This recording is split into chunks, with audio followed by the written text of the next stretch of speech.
On this episode of the DTVC podcast, we've got Scott Murphy from All 90s Action All the Time on. We'll be looking at Black Dawn as we kind of continue his look through Steven Seagal's DTV oeuvre. And then next week, we've got Ty from Kwapatsan. We'll be looking at Fortress Sniper's Eye, so the sequel to the Bruce Willis Fortress movie, and then Last Kumite. So definitely check that out next week. Yeah, and then in terms of DTVC Extra, I know I said last week I was going to try to get that one up on that sort of that Sony Spider-Verse without Spider-Man thing, and I ended up not getting it recorded last week just because work was just too busy. I'm hoping maybe this week I can get it in, but I don't want to promise anything. So just keep an eye out if you're subscribed. Hopefully I can get it in this week, but I can't promise anything. So, but that'll be the next thing I do for DTVC Extra. So hopefully we'll be able to get that recorded and up as soon as possible. Yeah, and then in terms of the site, we just did, last week we did Boudica, starring Olga Kurylenko, directed by Jesse B. Johnson. This week, look for Phoenix the Warrior with Kathleen Kinmont and Persis Kambata. So we haven't had Kathleen Kinmont on the site in a while, so I figured it'd be good to get another one of her movies in, and we got this 1988 Sword and Sandal film that she stars in, so we'll definitely check that one out. And then in 2 weeks, we've got a movie called Relentless. So it stars Lauren Shaw, who has done a lot of really good stunt work. She's also a female stunt coordinator, done some really great stuff. So I wanted to get one of her movies up. And this one actually co-stars Sydney Sweeney before she becomes big. So I thought that would be an interesting one to do. So look for that one, not this weekend, but the weekend after. Yeah, and then I was trying to think.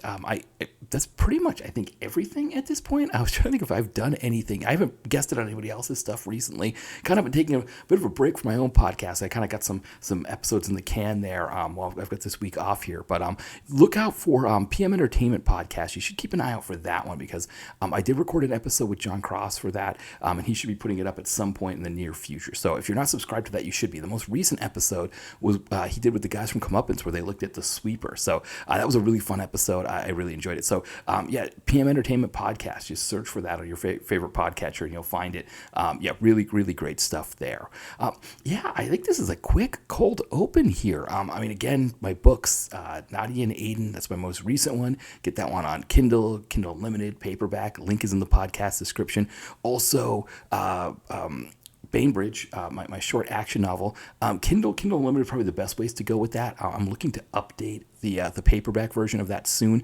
Also in the process of kind of pulling ideas together for what I want the next book of that to be. Don't know if I'd get it done this year, even though it's a lot shorter than some of the other stuff I write. To be able to read it and proofread it and all of that stuff could take some time. But I'm kind of pulling together ideas for that. But definitely, pick that up as well. Anybody who picks up any of my books, I always appreciate that.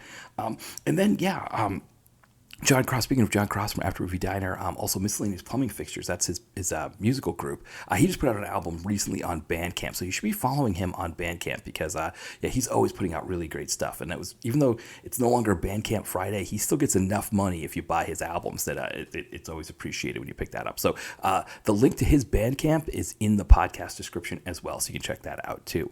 But yeah, quick cold open here. So why don't we just get right to it with our theme song played by John Cross from Miscellaneous Plumbing Fixtures. And then when we come back after the theme song, Scott Murphy from All 90s Action All the Time will be on, and we will be looking at Black Dawn.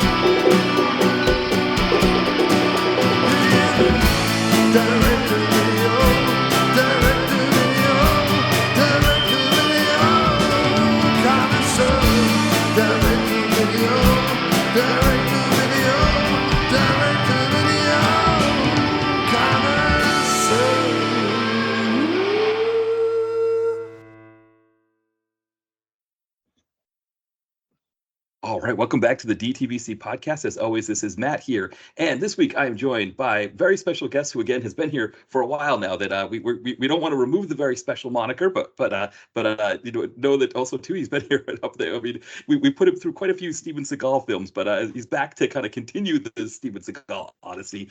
Welcome back, Scott Murphy from All 90s Action All the Time.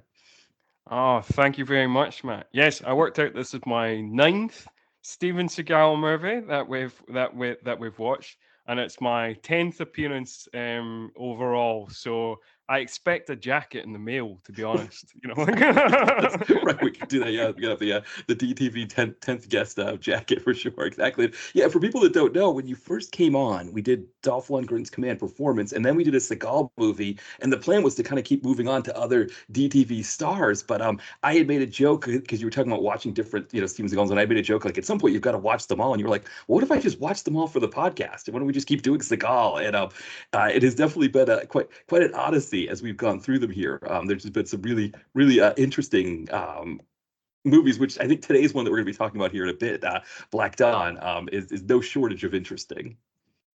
Oh, that's very true. There's always plenty to talk about. Yeah, and there's plenty to talk about in this movie too. Yeah. Exactly. Now, one of the interesting things I was going to mention to you, usually we do sort of a check-in to kind of see, sort of a wellness check, but I had kind of a reverse feeling here because, I've been watching those Sony Spider-Verse movies, and, a few of these movies, they kind of get this moniker of like worst comic book movie of all time. They're kind of listed as like they're in the memosphere as like the worst possible movies that could ever happen. And I watched them. I'm like, they're not that bad. And I talked to other people where they're kind of like, yeah, they're not that bad. And I know, like you had mentioned about like the new Crow movie that you were saying, that one's not that bad. And I was wondering if you thought that maybe our brains, because we watch these kinds of movies where we see what bad really is, that like when we're confronted with like Hollywood bad, it's almost Mm. like it's not so bad. I mean, I don't know what your thoughts were on that. No, I agree with that. I actually haven't seen the new Crow movie. I think it was maybe the new Roadhouse. I Oh, said the new was Roadhouse. kind of That's right. was That's right. was That's all right. right. Like I didn't That's mind right. it. I thought like it was a pleasant enough kind of just about 3-star movie. Um, yeah. No, I agree to a large extent. I think that like when you talk to people, I think it depends like what people have been exposed to. And I think that like a lot of like general audiences like will be exposed to mainly not like maybe not a lot of independent stuff, and maybe not like a lot of direct to video stuff, a lot to direct to streaming type stuff. And when I say direct to streaming, I don't mean like the kind of Martin Scorsese Netflix movies or anything like that. Like I mean like like Right. like the Bruce Willis films or whatever. So I think like yeah, a lot of people and they might experience it as like this is a truly terrible film, like whereas we experience it differently, because we've seen so many, and like I'm kind of a bad movie enthusiast, so like Yeah. I've seen all your kind of Troll Twos and Samurai Cops Yeah. and Ninja Terminators Yeah. and the like, so like. Yeah, I think it is, and it's interesting because it's something I was recently thinking about as well. Because I listened to a podcast called Overhated, which is about just different films and like different film critics come on to each episode and discuss try to defend the film that was kind of critically slammed, and kind of the host and the guest decide whether the film is overhated or not, and they kind of do a thing where they go through a kind of best or worst, is this actually, how bad is this movie actually? And one of the recent ones of that was that I was listening to was Daredevil. And again, that's one of those movies that probably a lot of people think of like, oh, that's like one of the worst movies of 2003, but like again, if you like rewatch that movie, it's like it's not great, but like, but again, I think there's like a certain kind of Hollywood floor. I mean, there is the odd film. There is the odd film. I would say there's, you get the odd film, like a Battlefield Earth or the Rollerball remake or Catwoman that Yes. like that plummets to like a deeper level. That like plummets to a truly terrible low level. But for a lot of these movies, these kind of big Hollywood productions, they have like a certain floor of like they're bad, but they're not like, oh my god, this is unwatchable. This is the worst movie I've ever seen. Make it stop now. Like like I say, there is exceptions, and particularly, I would say particularly with with comedies, for example. There is exceptions there, because like I remember like one of the worst theatrical experiences I've ever experienced is I saw Epic Movie in theaters, which was just 80 minutes of hell. Like, but I would say a lot of these bigger Hollywood productions, they have like a certain level of production value. They have like a certain level of star power, and even if they are quite bad, there's often something to kind of grasp onto. Like for example, the example I was using was like Daredevil, which is like more of a mediocre film than a truly terrible film, and Daredevil's still worth watching.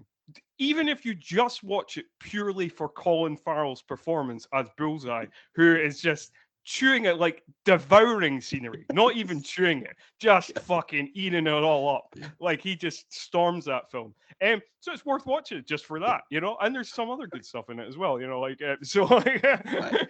Well, yeah, I mean, I would say like for Daredevil, right? Colin Farrell's performance, like when he's sitting next to the old woman on the plane and she's talking and he doesn't want to listen to her, so he like shoots the peanut into her throat and she chokes to death and she kind of fades over. Yeah. I mean, it's not quite the level of John Matrix in Commando saying, "Oh, he needed to sleep" or something, or he felt to the guy he kills, but it's up there when the flight attendant comes by and like, "Oh, it's so adorable, she's asleep," and everything like that. Like you're right, like Colin Farrell really brings it there, and that's like enough to kind of like you said, move it beyond that. And like you said, there's a production value too. I mean, one that I saw really like right before I watched this movie again, Black Dawn. I watched the new Craven movie, and it's like I'm watching that and I'm like, yeah, okay, the credits kind of look a little bit cheap, like the text on the credits, they didn't look great. But as I'm watching, I'm like, a lot of these like action sequences are pretty good. Like there's a chase scene where he's like jumping into cars and stuff like that that looks pretty good, and the performances are pretty good. And like yes, there's elements of it that are kind of hokey or a little bit all over the place, but it's not like this is like worse. Like you wouldn't say this is Catwoman or Battlefield Earth, which I think is the way people are describing it. Say the same thing about Morbius. It's like you said, it's not Battlefield Earth. I think maybe with Morbius, there's maybe more of a Schadenfreude aspect of like people want to take Jared Leto down a peg, which I get. I think so. I think I think that is a large part of what kind of driving that. And I think like I've not seen the Craven the Hunter movie. But I for in terms of like the memes and stuff like that, I think like the portrayal of rhinos seemed to be the thing that people were making the fun of the most. That seemed to be the thing that people and sometimes there's a certain element of a film that people kind of glom onto, and then that becomes like that kind of destroys the whole film as well. Like, and then it becomes a joke because of this certain element, and then that it kind of the it builds from that, like there's a kind of rolling moss from that. Right, exactly. And I think the actor who played Rhino, what was his name? It was like Andrew Davalo, I think. Or he was in a movie called Best Laid Plans that I remember from like the 90s with Reese Witherspoon and Josh Brolin. I remember that one. Yeah. Yeah, so the guy who was like the main character in that, who's like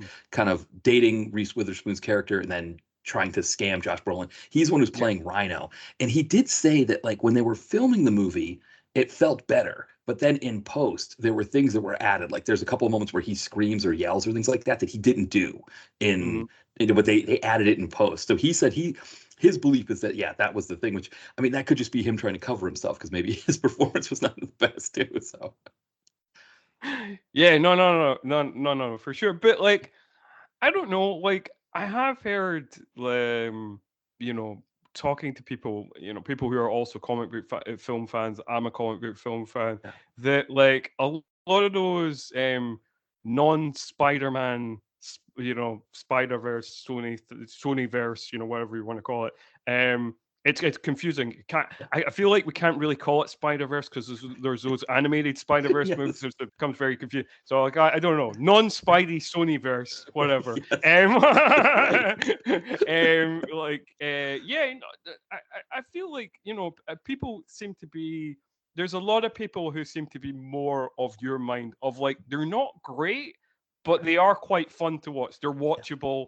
Like they're kind of entertaining. Like people seem to kind of enjoy the Venom films. Like people mainly seem to enjoy Tom Hardy's performance, and I've even seen some people say like, like with like Madam Web, which is basically the worst reviewed movie of last year or mainstream release of last year.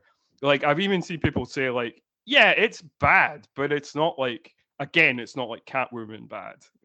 Like that seems to be what but people who are kind of mildly defending it seem to be saying. Like so that's kind of what I've heard. Yeah, I mean, I think like with that Madam Web one, I mean, you've got, Darren Prescott is doing the stunt work, the stunt coordinator on that one. I mean, he does stunt work on John Wick. I think he did one of the two Deadpool movies, and I think Brian Smurs also, who's also kind of, I think he may have done the other Deadpool movie. They worked together on some of those pieces, and I mean, the action sequences are good as a result. They look good, Mm.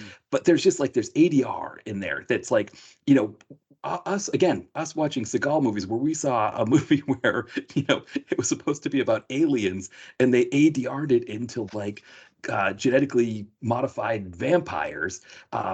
We've seen the worst of what ADR can be, and so it's like Yeah, there is a sense when you're absolutely. watching a big Hollywood production saying, "Wow, they're ADRing this really bad," and I don't know that I need that, but you've seen it done so much worse that you kind of just like have fun with it, I guess, and so yeah, I think that's the thing with that, like a Madam Web, and again, I think that's the other thing with like the Sony adjacent spider, whatever, Sony had so many names for it. I think the other thing was that they had planned on having their characters be in the Marvel Cinematic Universe, and then when they started developing Venom, they realized, I think Kevin Feige was like, no, we don't, we're going to do our own thing, and we don't really want your characters as a part of that. And so they kind of didn't really know where to go. And so there's that piece of it too. But yeah, I think it's funny for people who haven't watched these Steven Seagal movies.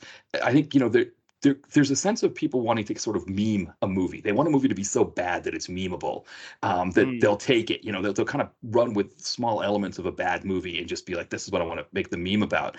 I remember like The Irishman was the big meme was De Niro beating somebody up, and it just looks horrible, especially when you see it without Ah, the editing.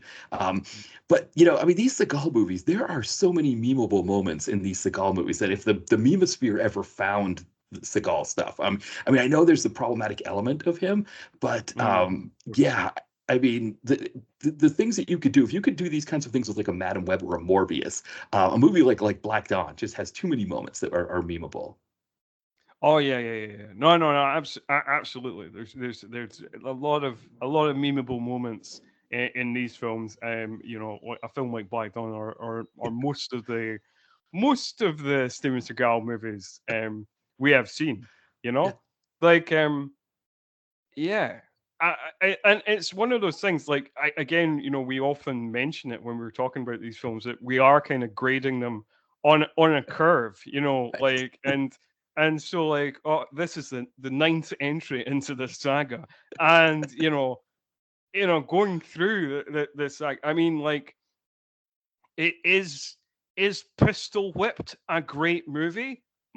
Probably not. But compared to the Steven Seagal DTV verse, it's like a 5-star classic. Right, You know? exactly. Exactly. Right.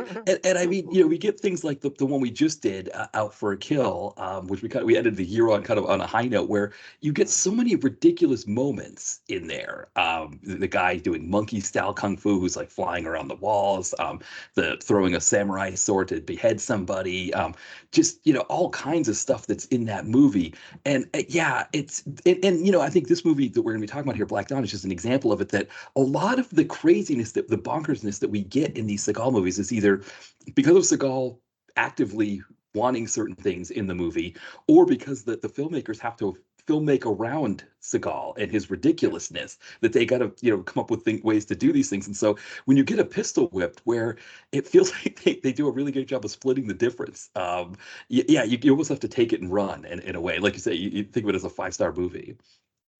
Yeah, no, exactly. And at least like, Pistol Whipped is one of those very few movies of the kind of DTV era Seagal where he looks like he kind of gives a little bit of a shit. Yes. Like there's only really as far as I've seen, and I've not seen them all, but as far as I've seen, it's like it's that one. It's like Urban Justice, and like there's not a lot else in terms of them like actually giving a fuck, Right. like yeah, or Right. actually trying to do anything, or like reaching any level above, sleepy. Right, right. And I think maybe that's like perfect segue here because the movie we're going to be talking about here today, Black Dawn, is exactly that kind of deal. So according to the trivia on IMDb and some of the stuff that I could find about it, Andrew Stevens from The Night Eyes, I guess he ran Royal Oaks Productions, and so I think they did like the Joshua Tree, the Dolph Lundgren film, and they did some other direct-to-video ones. But Andrew Stevens, he's known for the Night Eyes erotic thriller series, where he played a security guy who found himself having sex with all kind of beautiful women in those movies.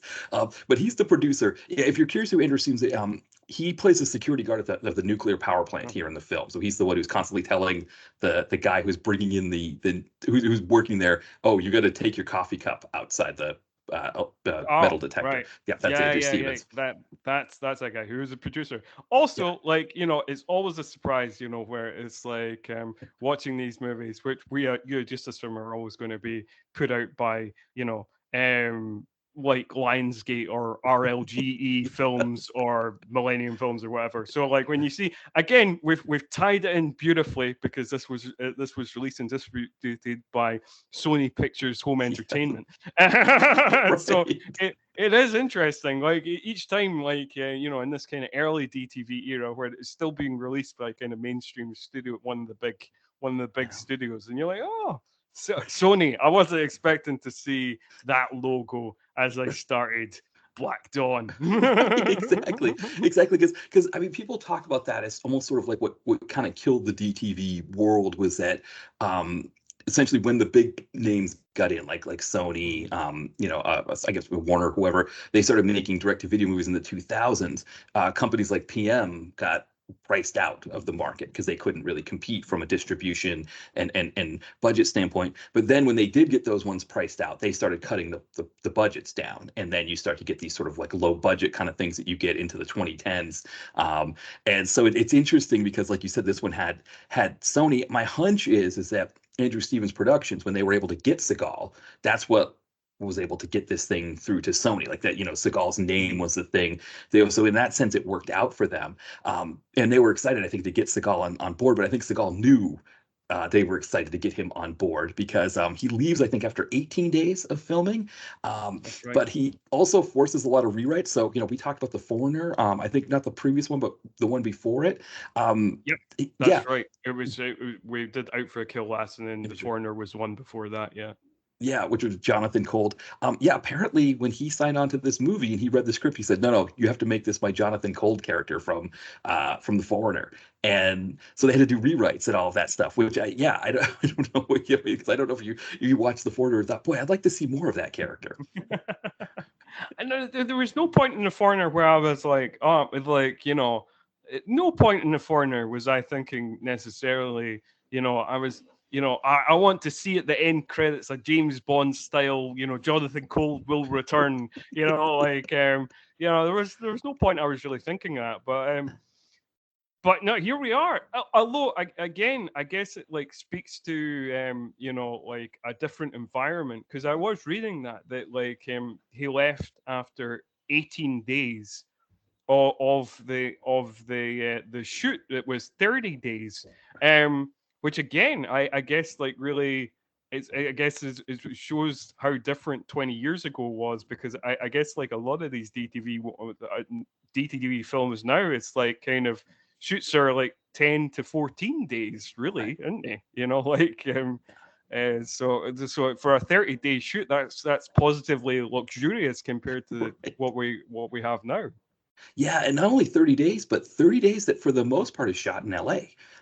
There's the opening sequence that's supposed to be in Amsterdam that is, I believe, Bulgaria, or Romania. Maybe it's Romania. I think it's I can't remember. But then everything else is shot in the LA area, which at that time, even in the 2000s, it was getting to be too expensive to shoot in LA. So the fact that it was a 30-day shoot and it was being shot in LA, which part of me wonders too if they were shooting it in LA because they thought it would be more amenable to Seagal, and then he backed out because I think they also ran out of money, and so that's why you get some really bad blue screen stuff in here, which I will get to. You get some of the other Yeah, low budget things that happen. I think it's because of that, is that they ran out of money as well.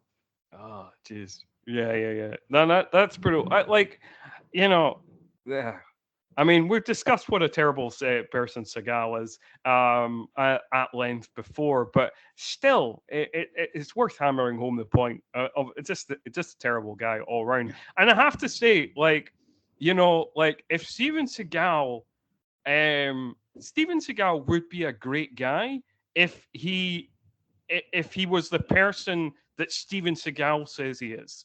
Because Right. I watched the on YouTube you can find a couple of behind the scenes featurettes for this movie. One kind of the director and the main female lead talking about like the kind of helicopter thing at the end, and then one that's just an interview with Steven Seagal for the most part.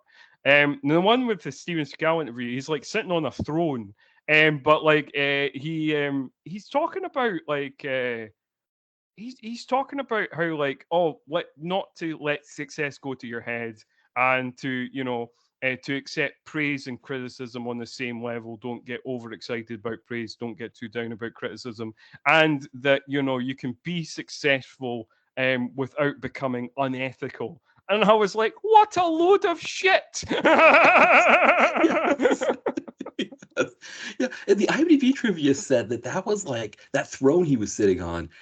Now I don't know if this is true or if this is one of those joke ones, because there's a really good joke one as well in there. I don't know if you caught that one about the Ben and Yes, no, Jerry's. Yes. I caught the really good joke one. I was going to read that Yes, out. for sure. Yeah, but the one about the throne was that it said that it was like it was formerly owned by somebody from the Thai royal family, Mhm. and he insisted on doing his behind the scenes featurette sitting in that throne.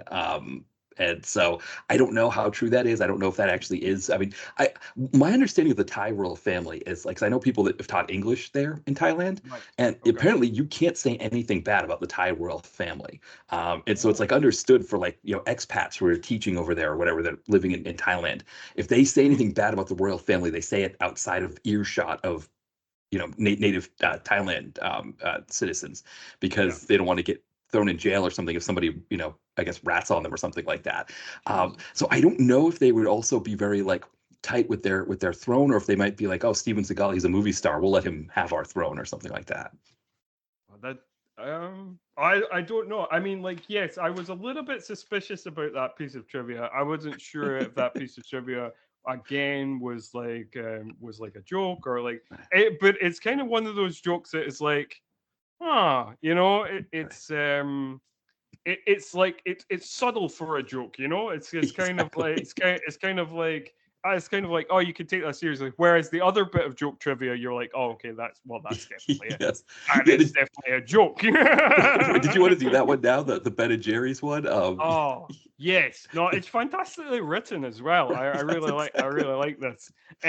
So it says, I guess I'll do the kind of quotation mark. We can't really do quotation marks on the Right. podcast. I'll say when Right. I do the quotation marks. So, Yeah. Seagal experienced his own Black Dawn quotation marks one morning when he woke up and discovered a CIA black ops team stole all of his breakfast Ben and Jerry's. Fortunately, his homeboy, Vladdy P, was able to send an emergency airdrop pallet of Cherry Garcia to get Seagal through to lunchtime. It's beautiful. Yeah, it's whoever it does those joke IMDb trivia things about Seagal. They're an absolute gem. I love Oh, those. they're very, very good. I think yeah, no, and yes, they are inventively comedic. I just like, it's all the little details that I like about it as well. Like I don't know, something amuses me about the phrase breakfast Ben and Jerry's, as if it's like different from regular. Um, the fact that his homeboy is named Vladdy P, like, I Right. don't know, Yeah. that something amuses me about Right. Yes. that. Exactly. Yes. Yeah. And Yeah. also that he didn't just go to the shops for the Cherry Garcia. He got an Right. emergency airdrop pallet, which Right. suggests a whole fuckload of Cherry Garcia. Right. Exactly. Exactly. Yeah. On the breakfast Cherry Garcia. My friend and I never quite went that far, but there was a summer we were living at the University of Maine after we had gone to school there, and his then girlfriend who became his wife. They're not a couple anymore, but she had dining funds because she was going to graduate school, I think, or maybe she was still an undergrad. I can't remember. She had dining funds for that summer on her card, and she had way too many. Yeah. And the only thing we could use them for was like the campus commissary because there wasn't much open. It was in the summer, and they had a freezer case with those little pints of Ben and Jerry's, and I mean we went through so many of those. It was just like I mean we probably if a doctor had taken our cholesterol levels at that time, it would have been frightening. I can't even imagine. I mean, there was a certain point where we were just like, we can't keep doing this to ourselves. And so, but I don't think we ever started the day with Ben and Jerry's. I think it was always an evening thing. It would just be like, wow, we just ate that entire. Each of us would be like, I just ate that entire pint. Yeah, it was. So when I heard that, part of me laughed about it, and there's another part of me that was like, I've kind of been there. So I. Oh, that's kind of funny. I think like. Yeah, no, I've never had ice cream for. I've never had ice cream for breakfast. No, I mean, like, I think we've all had. I think we've all had like not just traditional breakfast things for breakfast. I've definitely had cold pizza for Yes. breakfast, or last night's curries for breakfast, or whatever. Right. Exactly. Yeah. But like but never ice cream. No. No, it feels like a very different thing when you're doing ice cream for breakfast. Yeah, it definitely I mean the only time I will open the freezer in the morning because I like having ice cubes in my coffee because I'm weird like that. I like lukewarm coffee. I don't want it really hot, so I'll put a couple ice cubes in it. And so I do open the freezer, but I've never like opened the freezer at like 8 in the morning to get some ice cubes and seen a pint of ice cream and thought, I could probably go for that, right? Like I've never really had that thought before. So like you said, it's a perfect little addition to that trivia to be like his breakfast Ben, not just his Ben and Jerry's, but his breakfast Ben and Jerry's. Yeah. It kind of Yeah. separates it out. Yeah. So like, I think, yeah, all the little details of the joke, I think really, really sets it off. It's really good. Exactly. Exactly. Yeah.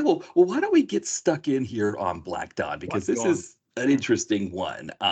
It is again what we talked about. There's some production issues that this movie has. It is technically a sequel to The Foreigner.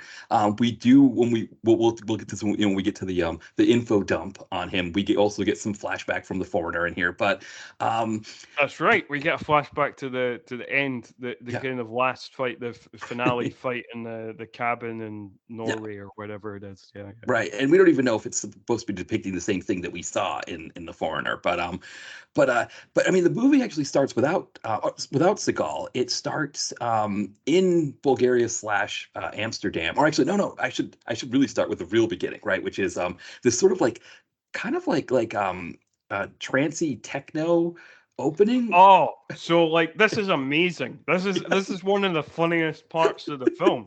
Um, like to give people a kind of idea, I don't know, it's hard to describe, but like Right. basically, the titles come on. It's like Black Dawn, and they're kind of like they kind of zoom onto the screen, and they're kind Right. of red credits. They're in bright red, Yeah. Black Dawn, and then all the credits slide out to the side or the top, like like an old Microsoft screensaver. Yeah. And then we've got like this weird kind of like backing kind of trance track, scoring the credits. But then on top of that, we've got like these conversations happening between these terrorists. But the interesting thing, it incorporates itself into the trans track because they loop the dialogue. So we have this constant looping of this guy saying "spare no one," and then this woman saying "or we'll all be or we'll all die slaves," and like it just like sorry I can't do a woman's voice, but like the woman's voice, but like and it just goes on like that for like 2 or 3 minutes. I just it kind of repeated a couple of times, and I was like, oh, okay. But then I was like, all right, this is like part of the track. It's become part of the track. We're just and then it becomes even more interesting because like we're constantly looping these two lines of dialogue, but then a couple of people who we've not been introduced to, and we don't know what the fuck they're fucking game is, but like they start having a conversation, and then their dialogue is like echoed and looped, and it's like, oh, okay, we're just watching an experimental dance track happen. Like it's not good, but it's fucking fascinating. Right. I mean, and this was that moment that I had where I just watched Craven, and I'd watched it and said, yeah, okay, it's not horrible, it's not great, but I was like, I had this mindset of like, okay, it's not the, and then I watched this right after, and I was like, okay, this is why I don't think Craven's so bad, because I'm watching stuff like this happen. But even for the stuff that we watch, this is bonkers. Like, this is just, Yeah. where did this come from? Like like at what point did you like think that this was like never going to be never ending? Because Oh, like like I just like the first couple of times it happened, I was like, that's weird. Spare no one, or we'll all be slaves. Like spare no one, or we'll all die slaves. And I was like, oh, right. that's kind of weird. But then Yeah. then it clocks into like actual minutes, and you're Right. like, I don't know how long this is lasting. It's just Because then they also, like, the brother of the two, I don't know if they were sisters or siblings or whatever, the guy of the yeah, two terrorists, he's doing one of those bench conversations, right? The old yeah, yeah, bench, yeah, it's conspiracy bench, as the guys from yeah, Comeuppance call it. So they're talking about plans for whatever that they're going to do, and we yeah. see, like, gun sight cam, right, where like this, Like a electric like sky. a sniper scope vision Yeah, kind of thing. the Yeah, target, and it keeps like positioning itself on them, and then it cuts away and positions itself on them, and it cuts away. And it's like, is somebody gonna get shot here? So it's like mm. there's that combination of like, when is somebody going to get shot? Because I just keep seeing this target over and again. And then, like you said, the repeating of the music going over. And I was just like, at some point, I mean, are they just, it was maybe that sense of like, if they only had Seagal for 18 days, maybe they need to do this for a half hour and then we'll start the movie. Yeah. That's true. Like yeah, I just didn't know how long it was going to last. I thought like we were just going to get more and more bits of dialogue, and we just put more and more bits of dialogue into the looping machine, and like and eventually we'll have like a kind of 20-minute orb track, like That's what it reminded me of. It's like the 10th album on an Orb track, right? It's sort of like you yeah. get to you're like, what is this? Oh, and it's like when it's that late in the track, right? It's like you've had so much weed, you've smoked so much of your joint at that point that you're kind of into it, right? When it's that late in the album. Yeah, exactly. Yeah. Yeah. So we get this opening. Finally, we're taken out of our misery when when the other guy does get shot. He gets shot in the head, he falls over. And then we get the robbery at the bank. I think it's a bank in Amsterdam, right? Or it's like some kind of embassy or so. I can't remember exactly. It's a bank. It's a Is it a bank, bank? yeah. Yeah. Yeah. And again, it's Eastern Europe passing for any European city, which again, I don't really understand because I don't remember wasn't really any reason why it had to be Amsterdam. So I don't know why these movies, we've talked about this before, like why these Yeah. movies feel like they have to sub Eastern European cities for Western European cities when it really doesn't matter for the movie. Yeah, why would it make any difference? Like, Right. surely, like wherever it is filmed, whether it's Romania or Bulgaria, but like, surely, if there's like big banks in Bucharest or Sofia or whatever, Exactly. like, Yeah. so and also like it kind of makes more sense because it's like, like as was revealed, these terrorists are supposed to be Chechenian separatists.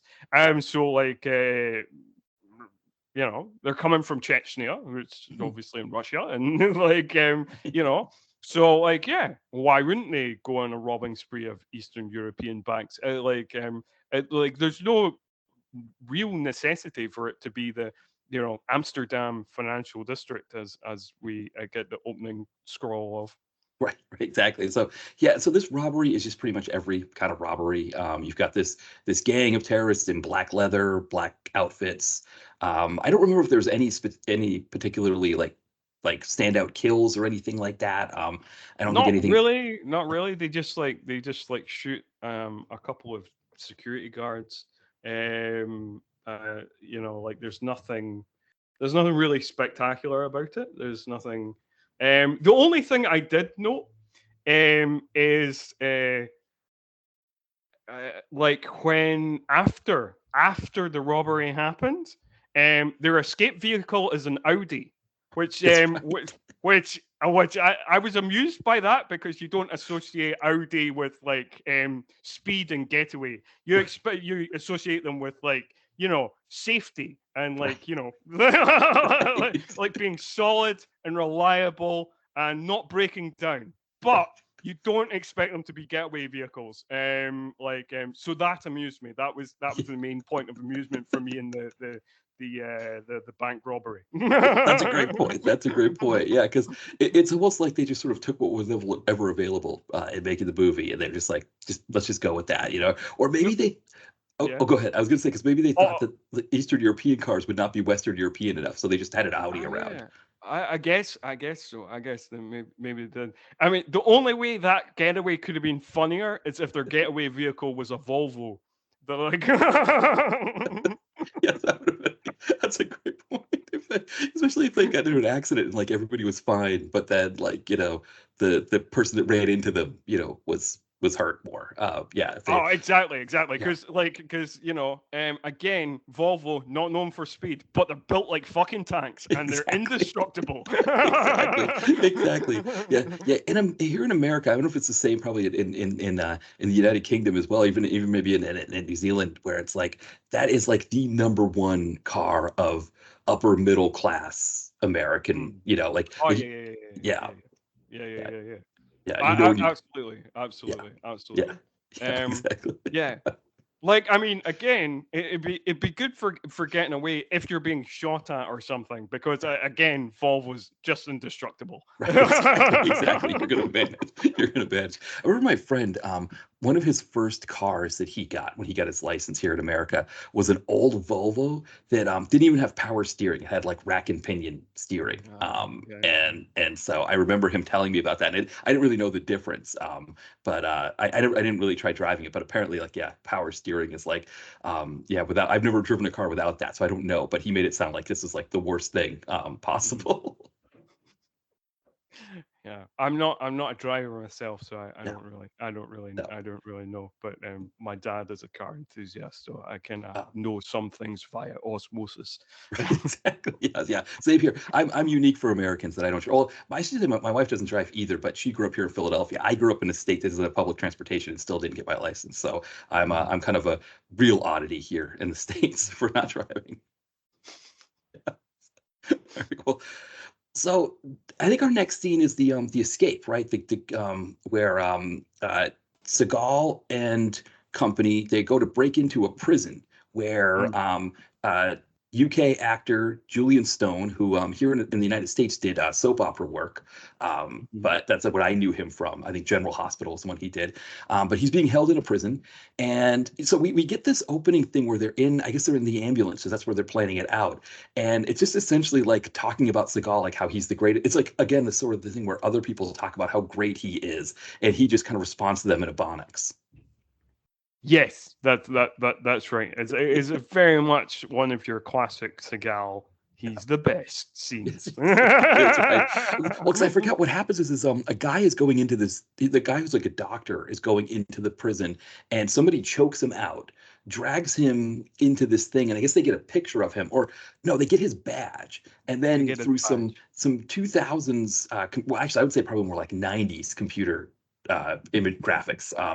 The Seagal's face gets put onto the badge, and one of the things I remember is that Seagal says, "I'm like, is this going to work, or is this, And the guy who's doing it says the numbers are virtually the same, and I was like, well, shouldn't they be the same?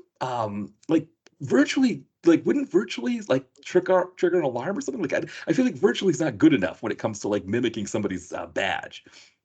Yeah, no, you would think that, but like, not in this film's universe. Nah, virtually the same is all right. Gets you a pass. Exactly. And then so then he goes into the prison with this fake badge, pretending to be a doctor. One of the things I noticed, I don't know if you caught this as well, that compared to I'm trying to remember which one it was. It was Flight of Fury, where we saw the nurse in the sexy nurse get up. Um, Oh, that's right. That's right. yeah, It was Flight of Fury. Yeah, yeah, yeah, yeah, yeah, yeah. yeah. Crazy. This Yeah. film was a much more sensible nurse's outfit, where just the nurse's scrubs, nothing too sexy. Not that the Yeah, woman that's herself, true. but yeah, Yeah, yeah, yeah, yeah. No, I noticed that. I noticed that as well because I was like, oh, this looks like a kind of similar to the prison scene in Flight of Fury. But but yes, that is, I guess, the big difference where this nurse seems to be wearing an actual nurse's outfit, not not not a sexy nurse Halloween costume bought right, from Spirit Halloween that like exactly. that obviously was the case in Flight of Fury. Yeah, yeah, exactly. So he goes in. He and this Julian Stone, he and Julian Stone have some back and forth. So Julian Stone is strapped to a gurney. Seagal comes in acting all official, doctory, and there's security guards around. And he's supposed to be injecting something into him to like, as it's supposed to be a sedative. And the guard is like, "Well, aren't you supposed to put it into his vein?" And because he doesn't, he just puts it directly into his muscle. And I don't know, Seagal says something along the lines of like it's just ID or something like that. I don't remember, but making it sound like, hey, you don't know what you're talking about. I got this. And then Julian Stone starts like shaking and convulsing, and foam is coming out of his mouth. And that's when Seagal's like, or whatever. And the security guys at first are like, no, we don't want to do it. He's like, no, I don't somehow he uses like official jargon to like convince them that like, oh no, we need to get him out of there. And of course, his friends are in the ambulance. So he sort of gets Julian Stone into the ambulance, and then they kick the security guard out, essentially send him flying. That's another thing about this movie is you get a lot of stunt people getting tossed out of vehicles. So it's a very dangerous That movie is, for stunt. Yeah. it is a very dangerous movie for some people. It's weird as well because like I'm not entirely sure, but they get into the ambulance, and at that point the security guard goes, "Hey, you're not a doctor," and I'm like, how did he figure that out? Like, what? Like, like there was no further evidence kind of given to him that he wasn't a doctor beyond the evidence that like he kind of passed over before, like the injection thing. So I was like, so how have you gone from being like, yeah, I buy it to like, I don't buy it? Um, Right. I guess we just needed to see somebody being thrown out of a vehicle. I guess like that's what Right. went in. We just needed to get there somehow. So like, it's just like he's figured it out somehow, Right. like using kind of Sherlock powers, Yeah. whatever. Yeah. He's throwing out. Exactly, exactly. So I think the next scene after this, right, is the Jeep Cherokee or whatever the SUV ride with Seagal and Julian Stone, right? I don't think we get anything with the terrorists before then. That is correct. Also, there is a weird thing throughout the movie that doesn't kind of isn't accounted for and isn't explained and is completely unnecessary. Where there is like titles come up on the screen, Oh, right, yes, um, yes, that say day one, day two, day right. three to kind of split up the three acts, I guess. But they don't really play into anything. We're Right. not really kind of counting down to anything. I mean, I guess we are kind of counting down to this terrorist attack happening, but it doesn't feel integrated into it doesn't feel Right. like we're not told at any stage that, oh, this is going to happen, this terrorist attack is planning to happen in 3 days, like it's not kind of fully integrated into the script or anything, like it so it feels unnecessary. Yeah, because all any kind of tension that's built up seems to be built organically through the rest of the story of like, okay, the baddies have just made the purchase. They're about to, you know, buy the here somebody's stealing the diamonds to make the purchase. Somebody's got the Yeah. radioactive waste. We're putting it all together. It all seems to be happening organically. It doesn't feel like it's like, oh, if we don't buy this radioactive stuff by the end of the day today, the whole thing's off. It all seems to be like it doesn't seem like there's anything happening against the deadline. Yeah, exactly. Doesn't seem like there's any time schedule, and like the only thing to make sense of like the day one, day two, day three coming up on the screen is if we're kind of told about a time schedule, and the characters talk about this kind of 3-day time schedule. They've got only this 3-day window to do it, or whatever, for whatever reason. You can make up whatever reason you like in the script, I guess. But like, yeah, so it just becomes like this kind of confusing thing of like nobody's talking about a time deadline or a schedule of any kind. So why is this popping up on the screen?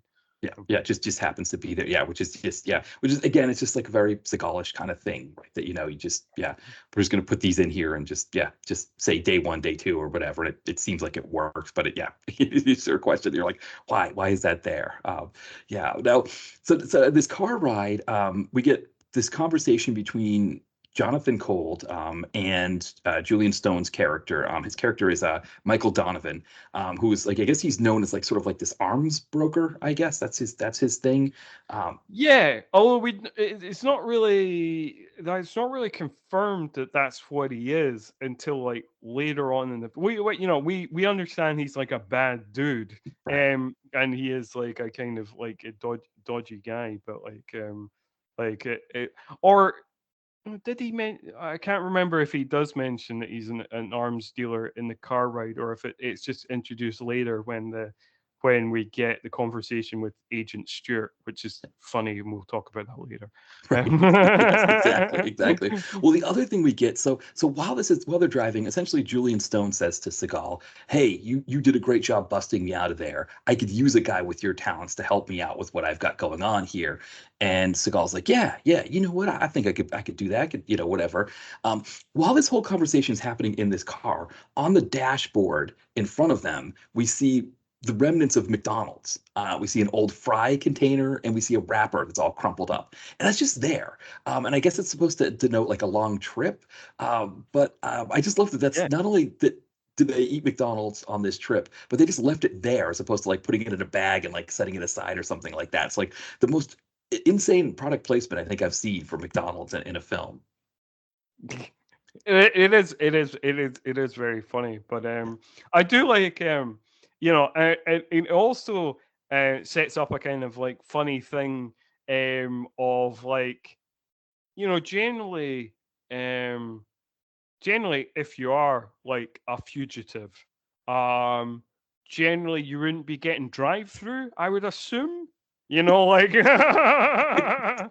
Right. because usually there's like a camera, Right. like Right. it's usually be trying to lay low, go Yeah. to places that don't have like a lot of CCTV. I would imagine, like I've never been a fugitive, but I'm just Right. guessing if I was, Well, that's how the drive through may CEO. not be the best, like Right, because I was gonna say that's how the guy who shot the health insurance oh the CEO, yeah that's how he the got caught, was at McDonald's. Now at I think he McDonald's. might have been a patron may have called him in, but I would imagine on top of the patron calling him in, they had the CCTV footage, because McDonald's uses that. I think even back then they were using that footage, that CCTV Yeah, footage to like calculate how long people take. So like if a car starts here and puts in their order, how long does it take them to get to when they get their food? And the people the higher ups at McDonald's could calculate that time and be like, oh no, you're taking too long, and the poor people that are working minimum wage get demerits or something for not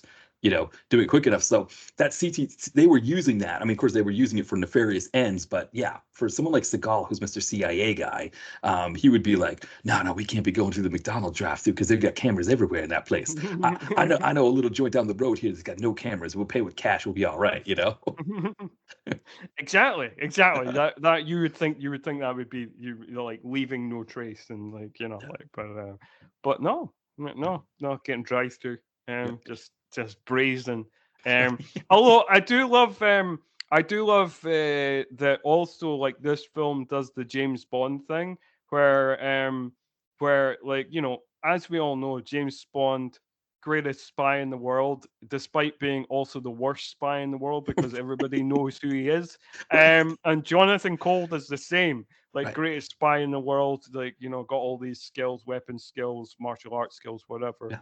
ammunition skills. But like again, everybody just knows who he is. Like, Right. he's supposed to be super secret, and everybody's like, "Hey, you're Jonathan Cold, aren't you? That's I right. thought you were dead." Well, that's the thing too, right? Is he's pretending to be dead, but I mean, if he's been pulling off all of these fugazi jobs since, because I don't remember. I guess this movie takes place, whenever, however long after the Foreigner. I mean, the when we Oh, find at it, one point, Agent Stewart. Well, I guess we're not yeah, introduced yet, but like, Agent Stewart is like kind of the main female lead, co-lead of the film, who actually for big parts of the film becomes the actual lead. Like, right, she at one point says like, "Ah, you've been missing for like 6 years." So like, right. it's yeah. Even though it's only been 2 years between the Foreigner and Black Dawn being made, apparently it's 6 years. So yeah. So apparently it is set in 2009. Right, So exactly. Well, because the other thing we find out here in a second is what happens is that so Steven Seagal and Julian Stone, they make it to the base where we find out that Julian Stone's younger brother is Australian actor John Piper Ferguson, who I don't know what kind of accent he's trying to pull here as the younger brother. It's like a mix of American, his native Australian, and English to at least sound something like his brother Julian Stone, but really it's just kind of all over the place, it seems. yeah, I'm not quite. Yeah, I'm not quite sure. What he's going for here. Um, yeah, I like. I, yeah, I don't know because like Julian Stone seems to be just using his British accent. Right. Like so he's just British. But like you say, John Piper Ferguson using like an interesting mix of mix of accents, and like I like how this I like how the film has decided to visually code these characters of like we know that John Piper Ferguson is like the bad boy renegade brother who can't quite be trusted because he's kind of dressed like a Sons of Anarchy character, even though Sons of Anarchy would be a couple of years off from this. It would Yeah. because that started in like 2008. But anyway, Right. so we know like visually that like he's the untrustworthy. He's the loose cannon one. We know he's got a Right. leather jacket and he's Yeah. got tight pants. Like we know this guy's a loose Right. cannon. Right. Right. Like between the two, like Julian Stone fits, sitting behind a mahogany desk, which for whatever reason their base that like it's just kind of like this factory or something has an office with a mahogany desk and like a fully leather, plush swivel chair. And that's where Julian Stone sits. That's the seat that Like, he's I supposed mean, to have. if you're, I mean, that is a requirement. If you're a villainous arms dealer in an action movie, you need to Right. have a big mahogany desk and you Yeah. need to have a comfy, luxurious leather chair. Right. Like Exactly. finest Italian leather. Like. Yes, exactly, exactly. So as the brothers are coming together, and Julian Stone's introducing Jonathan Cold to him, which again, like you said, it's like it's kind of an introduction, not introduction, because everybody knows who Jonathan Cold is. But at the same time, we're hearing a bunch of camera clicks in the background, and we find out that those camera clicks are coming from Tamara Davies and her partner, who are surveilling the area. They're CIA agents who are surveilling the area, and when she sees Jonathan Cold walk in, and he's kind of moseying in with his leather jacket, kind of walking around with the rest of them. 'Cause he doesn't have a suit on yet. I think the suit comes later, which is I think fantastic. the suit comes later with the kind of deal and stuff like that. Is Right. it's the moment that uh like spoiler for things that are coming up in like 5 minutes time. But it's where like the partner Max or Pearson Max Pearson like is murdered. Yeah.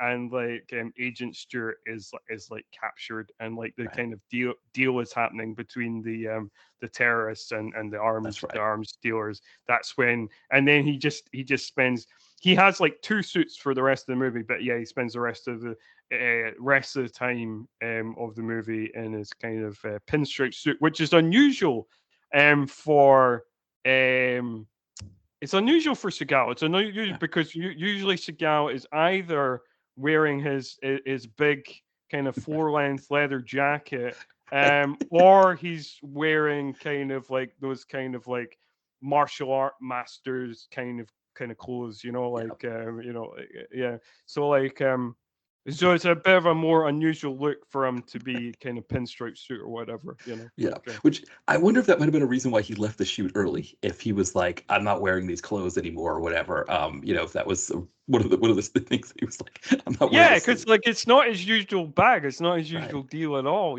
like so maybe he felt restricted in his pinstripe suit and his snappy ties, like he's like, I get this fucking tie off me.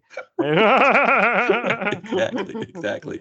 So while he's going inside, that's when Tamara Davies, she's like, "Oh no, Jonathan Cold is here." Like, kind of like, what is he doing here? And her partner who's helping her out is like, "Who's Jonathan Cold?" And that's where we get our info dump. And we get like a little bit of a flashback to that, like you said, that cabin shootout in The Foreigner. We also get computer screens where that one says he was last seen in Berlin in '97. And so I don't know if that means that The Foreigner took place in 1997.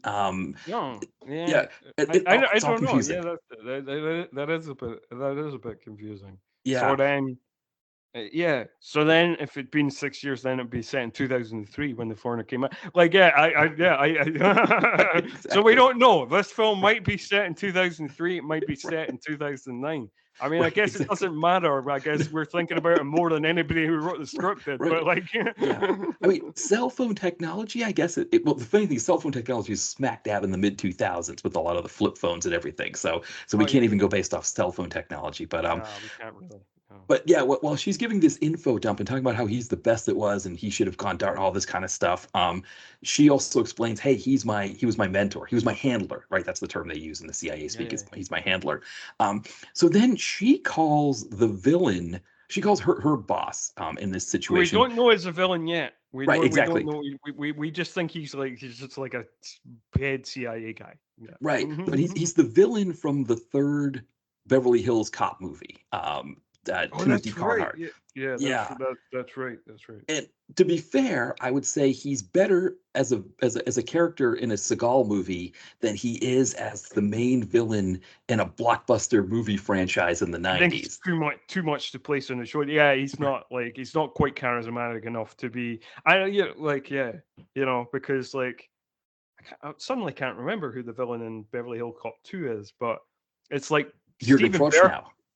Jurgen Prossett, yeah. So he's Yeah, following in yeah, that's right. right. So he's following in the footsteps of Steven Berkoff and Jurgen Prochnow. So like Yeah, that's too much to ask. right, For right, like that. exactly. He's nowhere near the same level as those Right. guys. Right, exactly. I mean, the only thing about him in this movie that makes him not fit your usual Seagal movie is that he's an American actor, right? Usually, this character is played by a Brit who's using an American accent.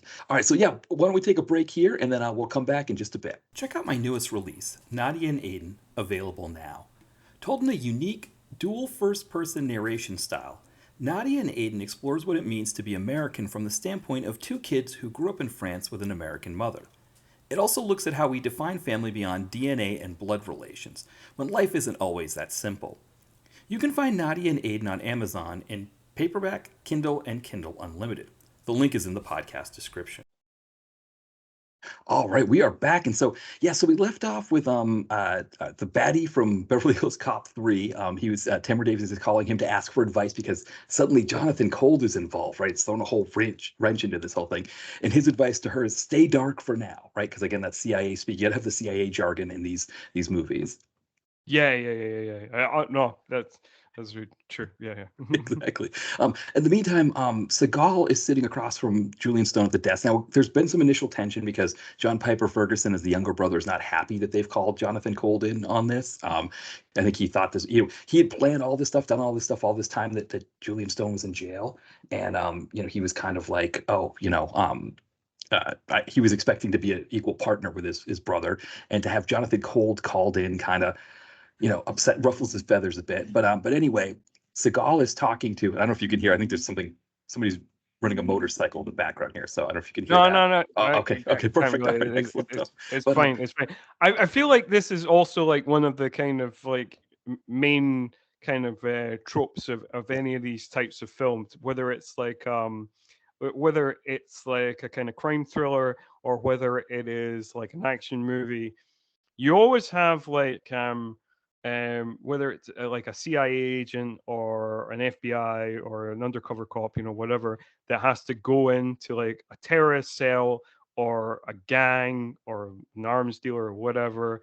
There's always one member of the gang who's always like the kind of biggest asshole of the gang who doesn't trust them, and it says like, this guy can't be trusted. He's a cop or he's a CIA agent or whatever. And like, because he's the biggest asshole of the gang, nobody believes him, even though he's 100% correct.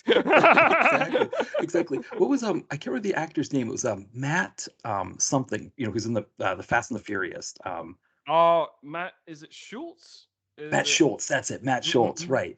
And I remember when my friend and I were watching Torque, because he plays the main baddie in Torque. He was like, "Oh my God, it's that guy." But you're right, like Matt Schultz, he might be one of the best of that character. Yeah, he, I was trying to think if there was one in Point Break, if there was somebody like that, who, who was like, if there was somebody who was like, I'm pretty sure there is, and I know can't yeah. think who it is, but Yeah, I don't know if it was Boji's Christopher or the other guy that was one of them. And there's definitely oh, I can picture his face, but I can't get the name of the guy or the character. yeah, Maybe it'll come back to me. right, yeah, because no, I know what you mean, because it was like there was definitely there was one in that group. It wasn't Boji's Christopher, even though that's just the name that I remember of people that was in there.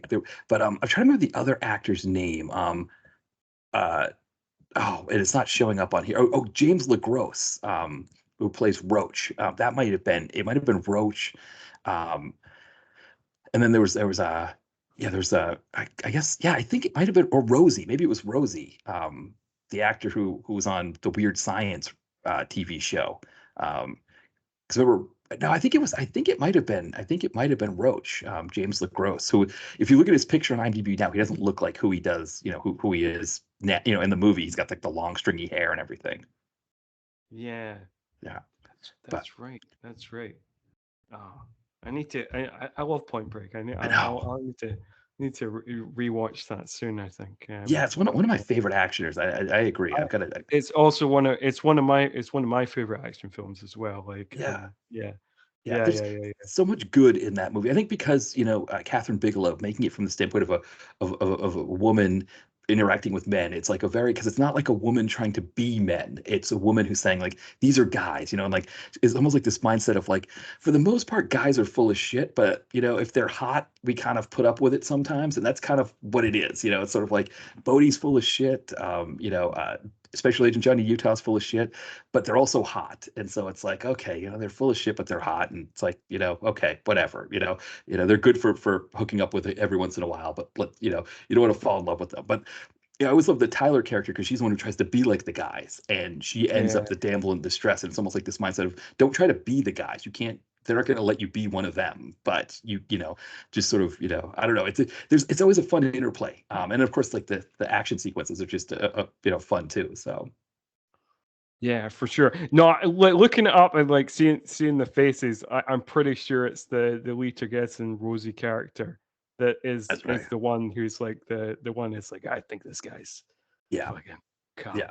That's right. Yeah, so I think there's one of them that was like very antagonistic with him. Yeah, that's what always happens. You always get one. You always get it's the same in all these movies. There's always one that's like, this guy is definitely not who he says he is. Right, And, exactly. Yeah. As an aside, before we move back on to Black Dot, I've got to just mention that I was watching Point Break one time when I was in my early 20s, living in my own apartment, and I saw the scene where Sizemore put beer on his cereal, and I thought, what the hell? Why don't I just give it a try? And it was like one of the most disgusting things I've ever done in my life. So I just let people know about that. Just as a public service announcement, just anybody thinking about it, just don't do it. Don't do it. Yeah, especially not like an American light lager kind of thing, like a Budweiser or something like that. Like I think maybe the rice. It's maybe you need something more hoppy to make it work. I don't know. Yeah, maybe like a German beer, Yeah. like a. Right, exactly, exactly. I'm here. Just put that public service announcement out there. But anyway, back with Black Dawn, where we've established that Piper Ferguson is suspicious of Seagal, but that Julian Stone is a fan, and he shows Seagal these plans, whatever these nuclear plans of some sort. There's just like schematics. He shows them to Yeah. Seagal, and Seagal immediately picks up right away that the schematics are not complete, because that's Seagal, right? He's expert in everything, including nuclear physics. Yes. Although it is kind of established that he has something to do with kind of like the reason that the Michael Donovan character kind of took him on board was because for some reason he knows everything about him, despite the fact that again he's supposed to be super secret. And he knows that he worked with kind of nuclear stuff, or That's right.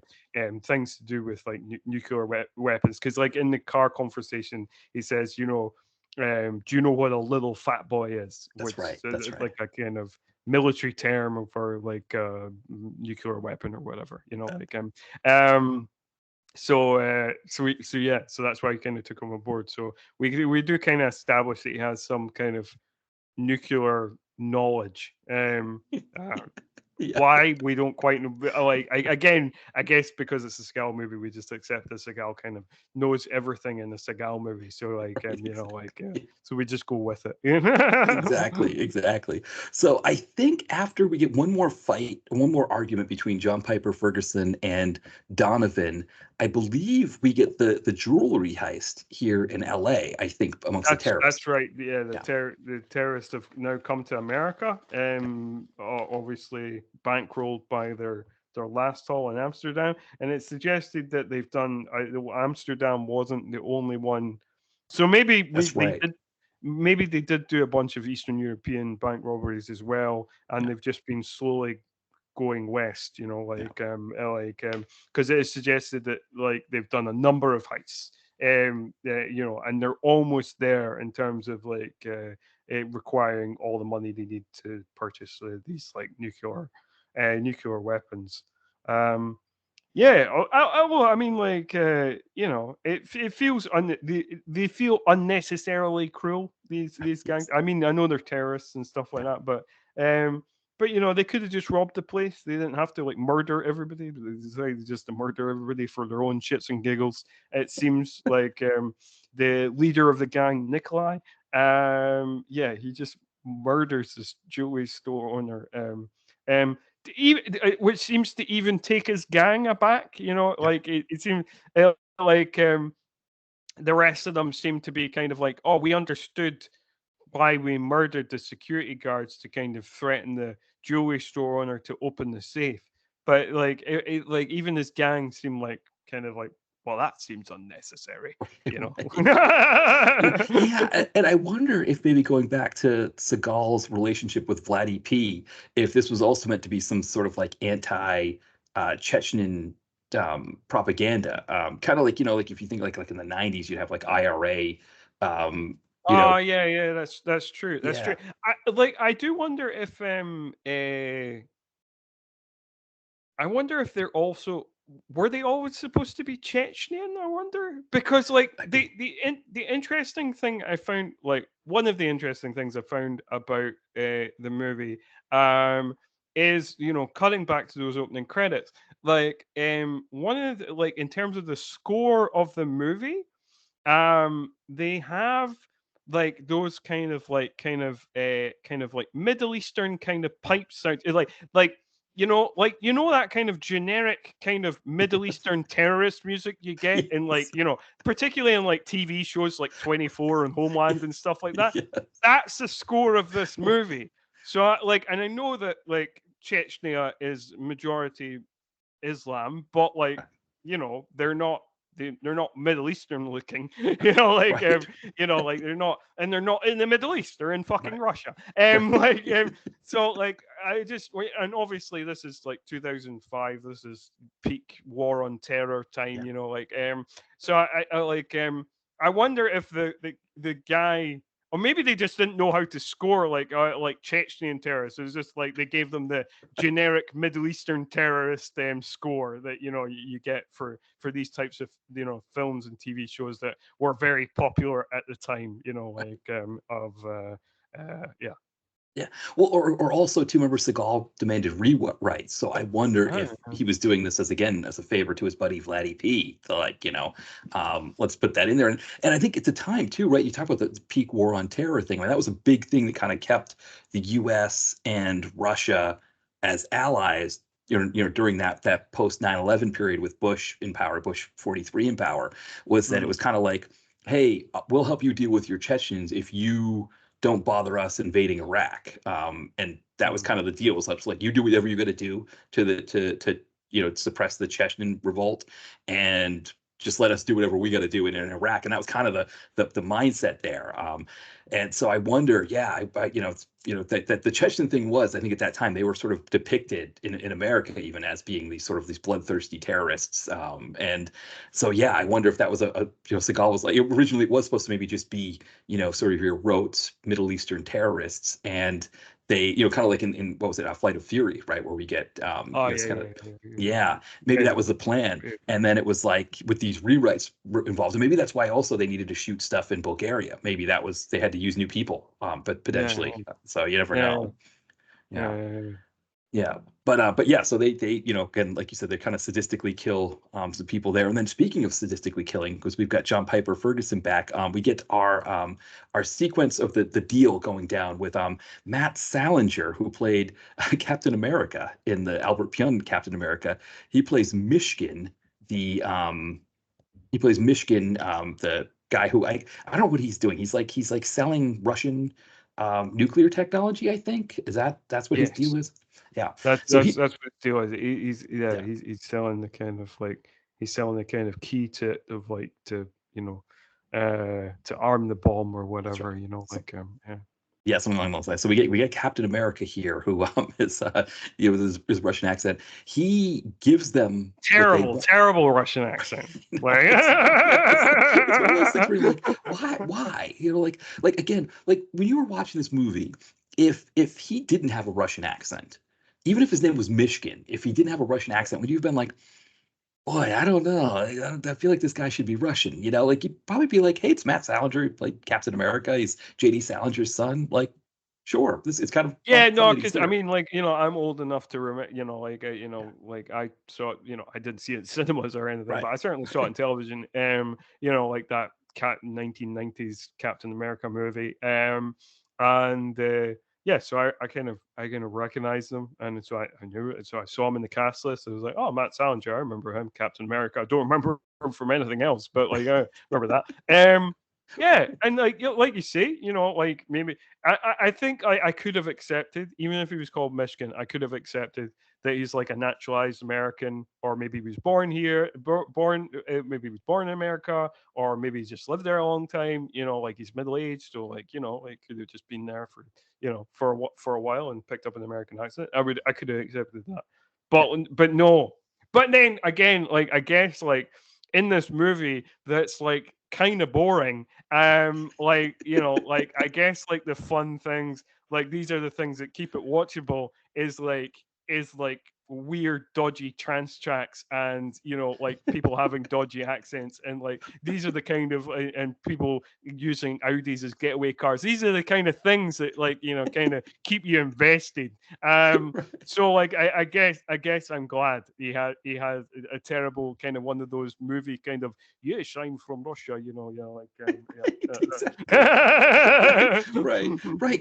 That's a good point, because it's like, so people listening to us describe this movie to this point, I mean, there really isn't much happening. I mean, there's like a little there's bit. a lot of dead time in this movie. There's a lot of dead time. A lot of talking, a lot of discussing things, a lot of going over things, a lot of CIA jargon speak, so I guess in this sequence, and a lot of jargon about like kind of nuclear stuff as well, right, and like a lot of kind of like kind of pining over blueprints and kind of Yeah. being like, like a lot of that. Yeah. Yeah, exactly.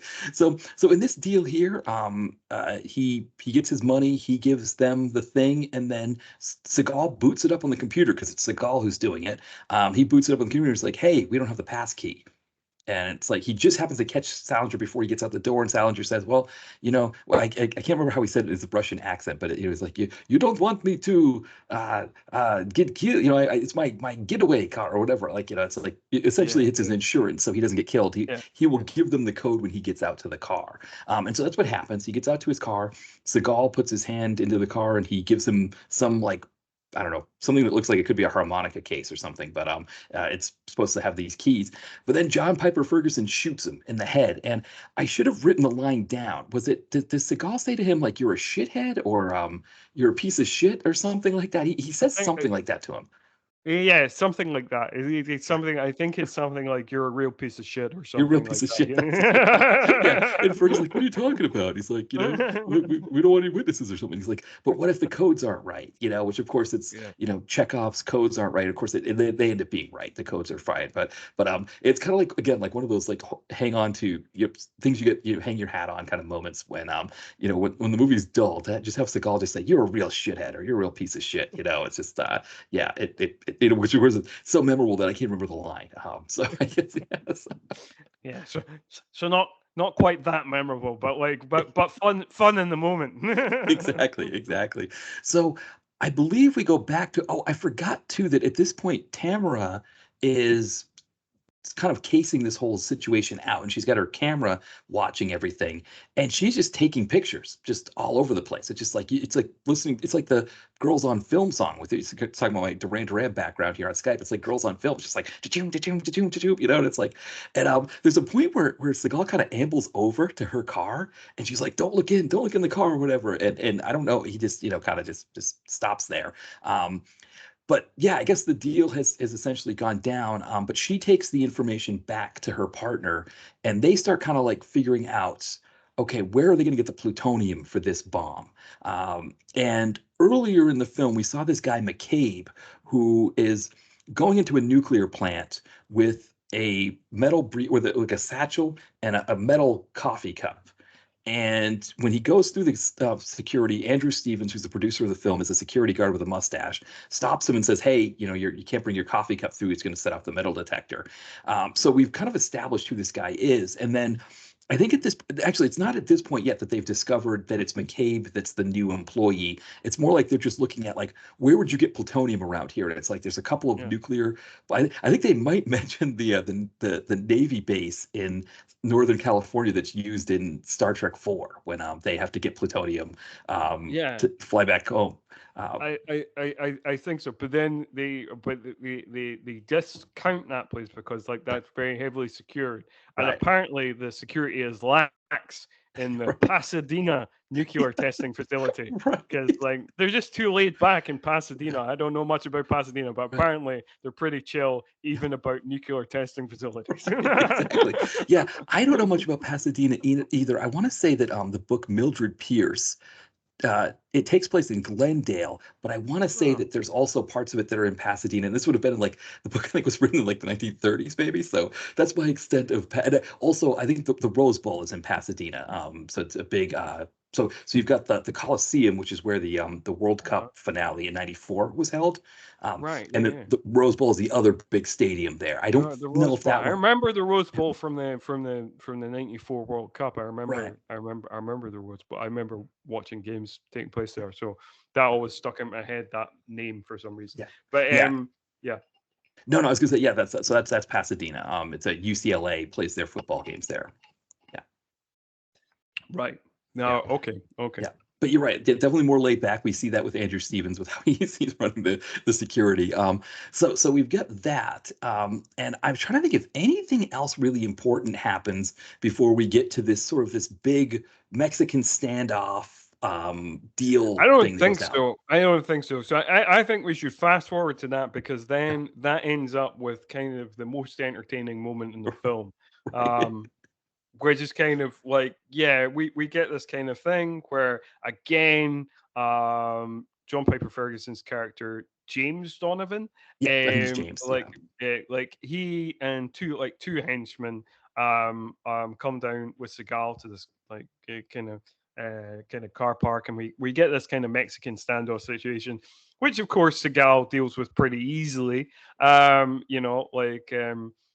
He gets threatened by James, and then he just like breaks a guy's wrist, and then like dispatches another guy, and it's kind of like, what you gonna do? And everything is smooth over. Yeah. Like, if you want to get out of a difficult situation, just break a guy's wrist and slap another guy about, and and people will just back down immediately because of your mighty presence. Yes. And then not long after that, Agent Stewart, Tamara Davis's character, she gets captured because he says, as much as she's been mentored by the best and apparently is one of the best, also apparently very easily captured. So she is kidnapped and captured, and yeah, like Jonathan Cole very much drops his kind of like pretending to be one of the gangsters shtick very quickly to protect like Agent Stewart, which leads to another standoff between everybody, the gangsters, the terrorists, everybody, and then that leads to one of the more fun shootouts of the movie. And the Michael Donovan character is killed, and in one of the funniest moments in the film, Agent Stewart and Jonathan Cole escape by jumping through a window, and I know we've seen some shots, like some hilarious shots of stunt doubling throughout our Seagal journey. But this is one of the best. Yes. Right. Because the stunt double that they use throughout this whole chase thing that starts to happen here is a guy with short hair. They don't even put a wig on him with a ponytail. A lot of times they put wigs on guys with ponytails. They put the jet black wig on somebody, and this guy looks nothing like Seagal. We've seen some ones that kind of okay, they don't look quite like him, but it's vaguely passing. But this guy, absolutely nothing. This is just a completely different person. Obviously, completely different person, and also um some of the other movies are clever enough to not kind of show the face of the parent, but when they jump out the window, you can see fully the face, you can see fully that this is just a completely different person, and it's terrible, but also one of the best moments in the film. It's the kind of thing that if you left your TV, like if the movie was going live, back when this would have, before you had, DVR or whatever, if you left and came back and saw that scene, you wouldn't know that it was Seagal who was jumping out of the window. You'd think some other character is jumping out of the window with her. Yeah. Absolutely. Yeah. Yeah, and I've seen that before with Bruce Willis movies. There's been some of these, these later Bruce Willis films where a really tall, bald guy will be walking with a group of people, and I'll be like, "Huh, who's that guy?" And then I realize, oh no, that's supposed to be Bruce Willis, and the double just doesn't look anything like him.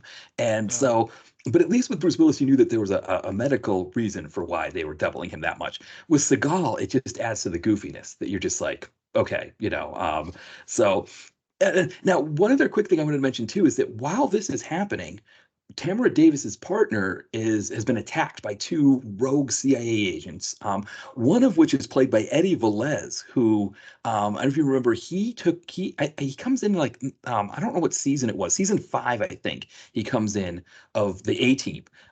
So he's like a special effects guy who worked with Hannibal when Hannibal was doing his stunt movies and stuff like that. So that's how they knew him, and he would rig up stunts and things like that when they're he's kind of like the kid. Which Yeah. again, in 1987, I think he was born in like in the early 60s. So in 1987, he would have been the kid compared to the rest of that team. Compared to the Now, of rest course, of the he's the team. grizzled veteran, Yeah. CIA agent. But he's like they shoot her partner in the knee, and then he steps on the bullet hole to try to get the information out of him. So there's that interrogation is going on at the same time that we've now got this chase sequence. And so when Seagal and Tamara Davis, when they jump out of the window, they land on the back of like this. I don't. It's not a trash truck, right? It's like something that's like hauling some kind of soft Yeah. goods. Some sort of dump truck, but I don't know Right. what it's necessarily. Yeah, Yeah. dumping. And I mean, we were talking about now for a kill that we get some green screen sequences that are like local, small town TV weather report kind of things. We Yeah, yeah. get as bad, maybe worse here, where like they're. Yeah, I mean, yeah. the green screen thing, it's like kind of like if you're watching a comedy and you were gonna have a character like running down the road. Or it's like was it the Talking Heads video where he's like running down the street or something, and it's just like a video, it's like a screen behind him playing. I mean, it's that Oh, kind yeah, of yeah, bad, yeah. No, I know what you're talking about. I can't remember the yeah, song, but yes, yeah, yeah. yeah. And they're going back and forth. She's like, she's like, yeah, I learned everything from you. Well, you didn't learn well enough from me if you let yourself get caught, stuff like that. And eventually he decides, oh, I've got to get into the car to take over because there's a guy driving the car who's been shot. Mm. And so of course, what's the nicest thing to do to a poor man who's just driving his dump truck and has nothing to do with any of this, who's been shot in the arm, but you want to just throw him out of the car. And Yeah, again, this because is where it's never suggested that. I mean, it's never suggested that this guy is part of the action. It's never suggested that this guy was part of the kind of I arms dealer cell. And it's never suggested that he's like a CIA ally or anything either. It seems like he is just like an innocent bystander. So when Seagal just callously just chucks him out of the truck in front of a car. Like it kind of does the James Bond thing where like right, innocent bystanders are shown to like live. So like right. kind of bounces off and it seems like he's survived despite the fact he's still bleeding out on the road. So like, so we don't really fully know. But like, yeah. So for him to kind of callously throw this guy out the truck, I thought like, oh, that's kind of yeah, Jonathan Cold, living up to his name. Yes, Jonathan Ray Cole. And again, we're getting this back and forth of the bad doubling. So, like, there's points where he's hanging off the vehicle, and it's this guy with short hair who's supposed to be the double, combined with this bad green screen stuff. Yeah. And the going back and forth. I mean, it's kind of hard for my eyes to adjust to it the way it was going. But it's just again, it's more of this hilariousness of just like that combination of bad doubling and bad green screen. Which again, the director of the film said this was all crap he had to do because of Seagal not wanting to be a part of the film. Yeah, no, absolutely. No, and I totally understand that, and I totally feel sorry for the guy, to be honest. Like he has, to have to deal with Seagal shit and to have to try and work around it, and obviously they don't have a big budget, so they can't do it very well. But no, I mean it's amongst the worst kind of like I don't know if like maybe they used a mixture of green screen and blue screen. I know with the helicopter stuff later they use blue screen.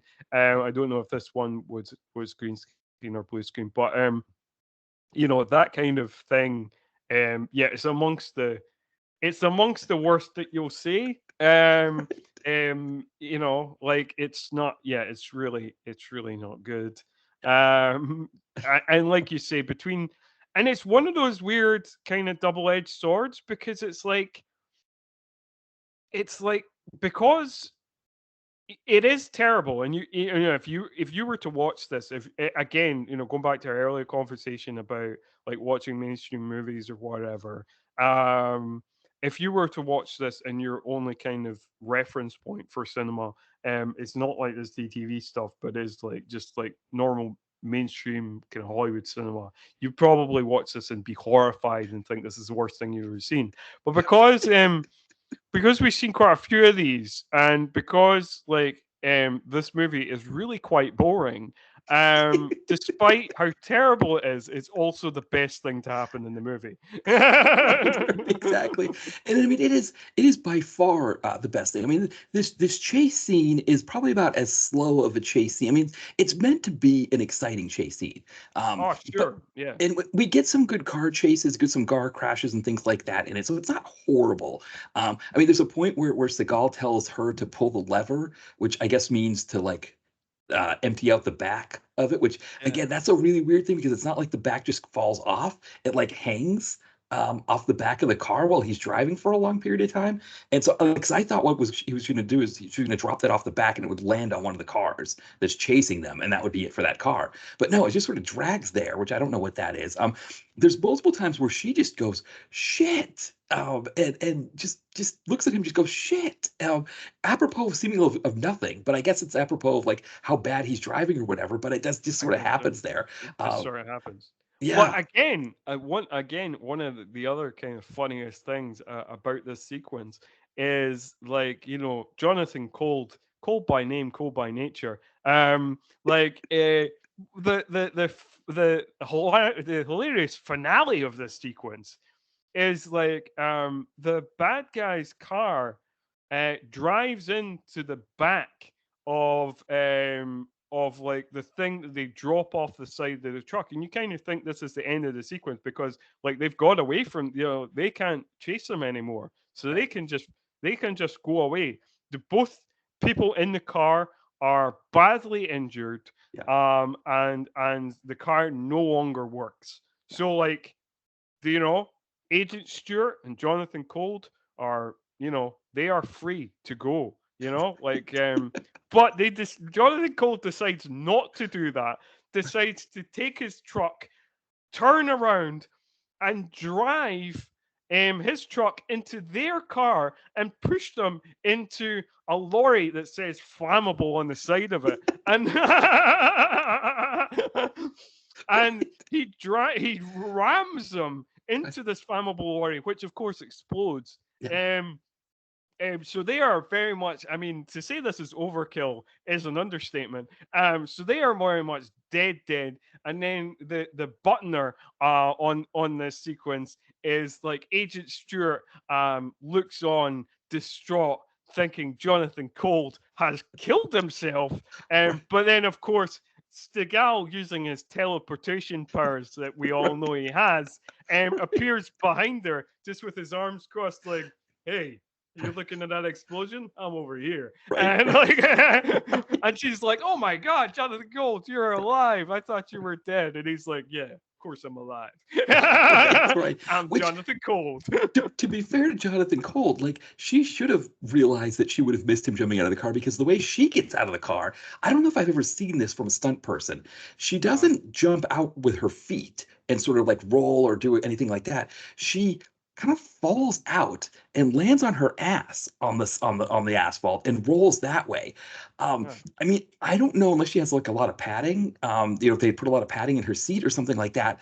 But I feel like that's got to be just jarring. I mean, the way it looked when she Yeah. did it, Yeah, she well, just it did look. It looked pretty. It looked pretty horrible. It looked kind of like an accident. It looked right, like yes, they opened the door. They were about to jump, and then they misplaced their feet, and they just right, like fell out.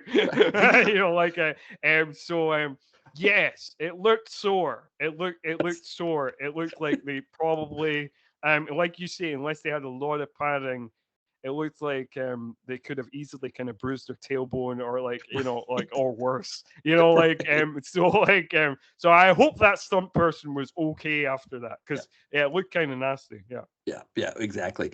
Now we get some more kind of plot exposition stuff. So they go back to her base of operations, find that the partner's dead.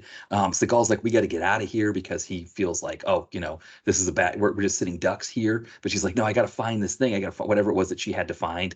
Um, uh, you know, um, She was convinced that her partner would give her a clue of some oh, sort, right. and like and she like blows on a mirror, That's right. and then like the name McCabe comes up on the Yeah, that's right. on the mirror, so the partner had left her a clue, so she Yeah. was correct in that assumption.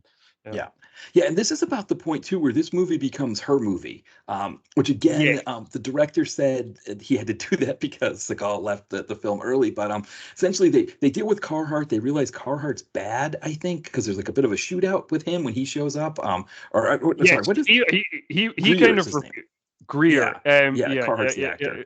Carhartt's out. Yeah, Yeah, the character name's Greer, and yeah, he basically reveals he's evil. Like he pretends to be like kind of just coming to kind of we knew about Pearson, we saw Pearson that like so he pretends to be an ally for about 2 seconds, but then immediately reveals he's evil, which again seems like a stupid move on his part. But like anyway, he does, and then and then yes, we get a bit of a shootout, and we get we get a fight between Greer and Seagal because like because we just get these choppy shots of like two people who are not in the same shot, and then we get like a bunch of random shots of arms and legs, clearly not Seagal's, and Greer has been beaten up by disembodied arms and legs belonging to God knows who.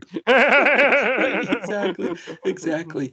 And so I can't remember. Did they try to blow up the place or something like that? I can't remember if or if it was just more like they were trying to ambush him there. Because I think He what was happens, trying to ambush him there. Yeah, yeah, yeah. right. So they separate, and Seagal is going to go see character actor Billy or Ryan Bowman, Billy, the computer whiz guy, Yeah. where Tamara Davies is going to investigate her own, look into this McCabe situation. And then we've also got, John Piper Ferguson. He's like the only remaining member of his gang, I think, or maybe there's a couple other people. He's with the Chechens, and they're talking about what they're going to do about this situation. And he's talking about how, oh, I've got my plan to make my deal with McCabe. I'm just waiting to hear from him about when. McCabe, we find out, has the plutonium, and he goes to this cheap motel. So he's like, it's interesting. We get a lot of sequences of this McCabe guy in this cheap motel with black rubber gloves on, smoking a cigarette and like doing stuff with the plutonium. Um, Yeah, no, I noticed that. I made note of that as well. Like I made note. I was like, if you're handling plutonium and pulling away, I know it's in vials, so like it might be safe, I guess, with the big gloves. But I was thinking, wouldn't you wear a mask? That right, seems sensible. right, Um, and B, would you be smoking? I mean, right. because I noted that as well. McCabe, enthusiastic smoker. He's clearly a chain smoker. We always see him with a cigarette. Yes. Um, and I was like, I don't know. It doesn't seem sensible to me to be like handling plutonium, and smoking at the same time. That doesn't register for me as something that should be being done. No, no, exactly, exactly. And so now this is an interesting cut here. And I don't know what your thoughts were on this. It was like I couldn't tell if they were saying that this guy is doing this. I guess what they were saying is that McCabe does this more than once. He brings little bits of plutonium in the coffee mug to this hotel and then does this whatever this transaction, whatever this thing is he does, this chemical reaction thing. And I guess Tamara Davies shows up at the nuclear power plant to pretending to be an EPA agent to talk to McCabe. And Andrew Stevens says, "Oh, he's just leaving right now." And so she runs and follows him. So I guess this is another time that he's doing this. So it's like when we see him do it the first time, it's not the time that she goes and confronts him. I guess that's what happens there. Yeah, that was my read on it. That Yeah. like because like there is a phone call between him and Greer, I think, Yeah. that kind of like, oh, I just need to do like like one more trip, or Yeah, that's right. whatever. So it seems like he's been taking out kind of bit by bit, in his, smuggling it in his metal coffee cup, Yeah. over a period of time, maybe a period of weeks or something like that.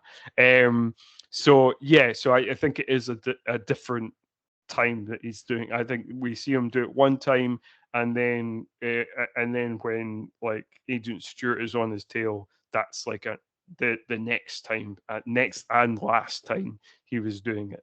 Yeah. Yeah. So now when she goes, so I'm trying to remember if her confrontation of him happens before or after Seagal has this whole thing with Brian Bowman's Billy, the computer whiz character, um, or maybe they're kind of interspersed. I If think it's they're kind of interspersed in yeah, because I was my notes sort of I kind of just have them both there. I mean, essentially, she goes to confront McCabe and they fight, and she knocks him out and then starts searching the hotel for where his hidden stash of plutonium is. And then Seagal goes to Billy Bowman, his computer whiz, who's renting a house somewhere in LA. And he has Bowman look up these CIA agent guys. And he's got all these computer things. So he's, looking up all these guys and finds out that, like, oh yeah, they're all bad. They're all doing stuff. And Seagal's like, well, can you get me their emails? And he's like, no, I can't get you their emails because it would take me weeks to get their emails. They're so encrypted. And I wonder if that little piece is in the script because somebody thought, well, wouldn't Seagal ask for their emails? And we need to figure out a way to have him not get the emails because I think it could have been just as easy for him to not ask for the emails and not go through all this yeah, rigmarole about why he can't get the emails. yeah. So yeah. I think I think like it's hard to follow because like this is the most convoluted section of the film. Mhm. Like this section of the film, you've got like a lot going on. You've got like Agent Stewart's search for McCabe. You've got Jonathan Cold's interaction with this hacker dude. You've got like James is now obviously the leader of the gang after Michael's murder. And so you've got him kind of like establishing himself as like I'm the leader now, and do whatever. And thinking about double crossing the Russian terrorists and talking about double crossing the Russian terrorists. And then you've got the Russian terrorists who are now that they know that the CIA are on their tail, there's the kind of melodrama between them of like Nikolai's like, no, we have to do it now. And the rest of the terrorists are kind of like, maybe we should do it later, so there's kind of soapy melodrama going on in the terrorist cell. So like this, yeah, and it kind of like flits between these kind of four plot threads between the arms dealers, the terrorists, the Cold and the hacker, and Agent Stewart and McCabe, and like. And so, like, there's a lot of flim flamming around between these kind of four sections of the movie, and it gets very convoluted and very kind of like I think it's hard to kind of remember because, like, I think it's hard not to kind of tune out because it just feels like, oh, it's just we're just going through the gears. It's just a lot of plot exposition. It's a lot of and it's not particularly and the kind of melodrama and intrigue that I think is supposed to be dragging us in isn't really doing that much. Isn't doing its job. Yeah, no, that's a great point. That's yeah. So I guess maybe we could cut right to Tamara Davies. She has the fight with McCabe. She beats him. She finds the plutonium, and then as she's about to leave with the plutonium, she realizes that John Piper Ferguson and the Chechens are there to pick up the stuff. So instead of confronting them, she sneaks into another room. Or what she does is she steals a key off the housekeeper's cart, and breaks into another room. And of course, this room we've got a couple having sex. I get a sense that the woman is a sex worker, a lady of the night, just because she's a lot better looking than the guy that she's having sex with. So that I was think my sense. that was my sense as well. I think there's Yeah. like an implication there that she is like a sex worker. Um, yeah, for sure.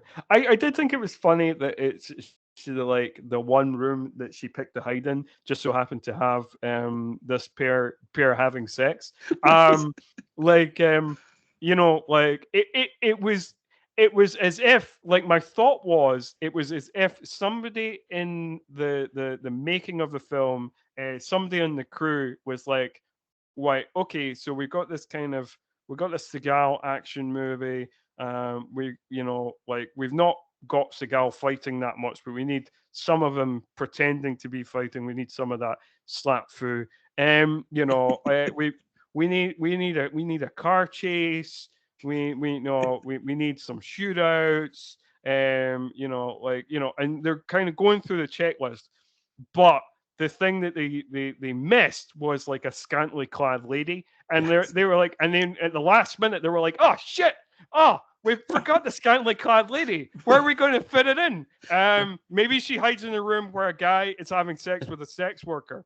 Yeah. And we get it in there, and they're like, yes, you did it. Right, exactly. Because I think that scene with Tamara Davis was one of those ones that was shot late in the film.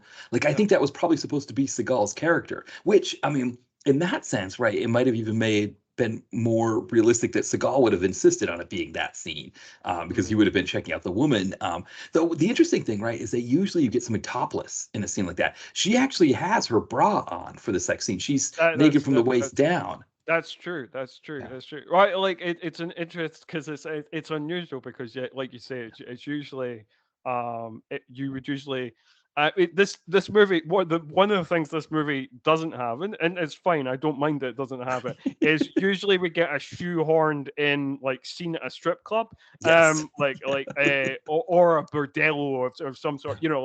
Whatever. We usually get a shoehorned. So usually we get some toplessness shoehorned in like that. But yeah, no, I was kind of surprised, but it doesn't bother me or anything. But I was No. kind of surprised by it. But then and then we get we get gender equality, because like the only nudity we really see is when they both run out the room and we see both of their naked asses. So like Right. that's Right. Yeah, they would have been inspired by Animal House, right? Because the late Donald Sutherland, when he was doing that scene with I can't remember the actor's name, who's in, she obviously did Indiana Jones as well. Yeah, but apparently she was like very nervous about having to be naked, having to show her ass in the scene. And he said, would you feel better if I was naked from the waist down as well? And she said, yeah, I guess so. So that's why you see his butt in that scene too. oh, And I wonder very if it was cool. a similar thing, if it was like, Maybe. yeah. But the other thing too we get is so she's watching from the peephole, seeing what's going on outside, and she's trying to just hide and stay, keep everything quiet. And she tells the two of them when they finally realize they've been having sex for about a good 3 or 4 minutes before they realize that she's in there with them, and they kind of get freaked out. And the woman decides, well, I'm going to throw a vase at her because I'm, for whatever she thought that was going to do, the vase breaks, and that clues in John Piper Ferguson that, oh, that's probably where Tamara Davies is hiding with the plutonium. And so then she busts in. There's a shootout there, and I think, right, Seagal comes to her rescue. I think, if I'm right, or did she escape on her own and then meet him downstairs? Because that would kind of make more sense, I think, right? Yeah, yeah. I just Yeah, need with the to. reshoots. I guess just need to double check. Uh, Double check my notes. Oh yeah, no, just double checking my notes. Actually, there is a funny sequence just before that as well, where like talking about people being arbitrarily nasty. Like Oh, right, yes. James Donovan like comes into the hotel and asks to use the phone, and then just rips the phone out, Right. phone out of the reception, and you're like, and then just throws the phone away, and you're like, what was the point in that? There was literally zero. I mean, you could have still accomplished what you were accomplishing of just being like going up to the room or whatever. And you're like, and it's not even like, I mean, we've already established this character is like a nasty villain. We don't now need to establish that any further, really. Right. And also like it doesn't really establish him as like a kind of like intimidating, scary villain. It just establishes him as like he's just kind of a petty dick, like. Right. um, Yeah, so yeah, I was amused by that though. Like that just seemed like such a random thing. right. And then doesn't the guy behind the desk, doesn't he like jump out from behind and start Yes, running? and he jumps out from behind the desk and runs away, Right. scampers. Which, Yeah, which I feel that's like very, if very I was him, I unusual. would wait until they all go upstairs and then do that. But I guess Yeah, you just, yeah, you do it whenever you do it. yeah, Yeah. exactly. Also, yes, that's right. That's when this scene happens as well. Because like, Seagal, he's met back up with the other parts of his team who disappeared Oh, for that's right. the Yes. whole of the movie up until now. He and then like one of the most confusing scenes in the movie is like somebody enters like a fire exit door, and in the fire, just into the fire exit in the hotel, in the stairwell, there's two henchmen, and then we see somebody fight these two henchmen. That's But right. and then we cut back to what's going on with the hotel room with the Agent Stewart character and stuff like that. And like it took me a second, and it took me like kind of thinking about it after watching it, that like that fight was supposed to be Jonathan Cold coming into the hotel. Yeah. But in the moment of watching it, I was like, is it, are we introducing like another character, like, because of the way it's edited, there's not even like a kind of like, we basically see Seagal talking to his two CIA cohorts outside of the hotel, and we don't even see him like kind of sneaking around the back or like maybe going towards a fire exit or whatever. There's no, the way it's edited, there's no way for you to know that that is Jonathan Cole. And so it It, just feels like another character has walked into the film, like, oh, maybe there's like another ally, maybe there's like another CIA agent who's on their side that we've not been introduced to, that's like a third act swerve or whatever. There's just no way of you knowing. But that if somebody else watches this film and gets confused by that scene, that is supposed to be Jonathan Cole fighting. It's just again a hilariously bad stunt double. right. Well, because what happens, I think this is another piece with Seagal dropping out. I think Seagal was supposed to be the one confronting McCabe I and think so, finding the maybe. plutonium, and then and I think his CIA buddies that we see in the first scene, I think, because they have a shootout with the baddies in the hotel lobby. I think The they were one. supposed to be doing that shootout to come and help him, sort of extricate him from the hotel lobby. I think that was the plan for that. But because they had to switch it and have it be Tamara Davies, that meant that somehow they had to get Seagal in there when he was supposed to already be in there. And Mhm. that's what they that's the way they The split the whole the difference. stairwell fight scene. Yeah, right. Right, Yeah, yeah, exactly, yeah. exactly. Yeah. Yeah. So the Chechens end up getting the plutonium. They end up getting it and getting away. And Yeah. so Seagal meets up with Tamara Although Davies. pretty Oh, pretty much all of them are dead now, apart from two of exactly. them. Nikolai, the leader, Yeah. and I can't remember the name of the woman. Stasi? I think it was Stasi. Stasi, you're right. Yeah. Yeah, yeah. Which Stasi is the remaining woman. Yes, yeah, which that's right. it's just great. They name her after the Eastern, I think it's East Germany's was that East Germany's secret police, the Stasi? Yes, although I Yeah, think it's spelt differently that's because right. it's That's right. Stasi, the character, is spelt with a Z, Yeah. and Stasi, as in the East German Yeah. secret police or whatever, was spelt with an S. That's right. Yeah, well, two S's. I mean that. Yeah. You Right. Exactly. know. Exactly. Yeah. Yeah, Yeah, or it might have been what was that sibilant, that little beta symbol that they use yeah. for to it. Yeah, it's like yeah. Yeah, yeah, But yeah, yeah. that makes sense. Yeah, Although, if I'm sure in like American English, it would be spelt with a Z because you prefer Z's to S's, like right. realization, and things Yes. like that. Whereas we would spell that with an S in the Right. middle. You would spell that with a Z in the middle because Exactly.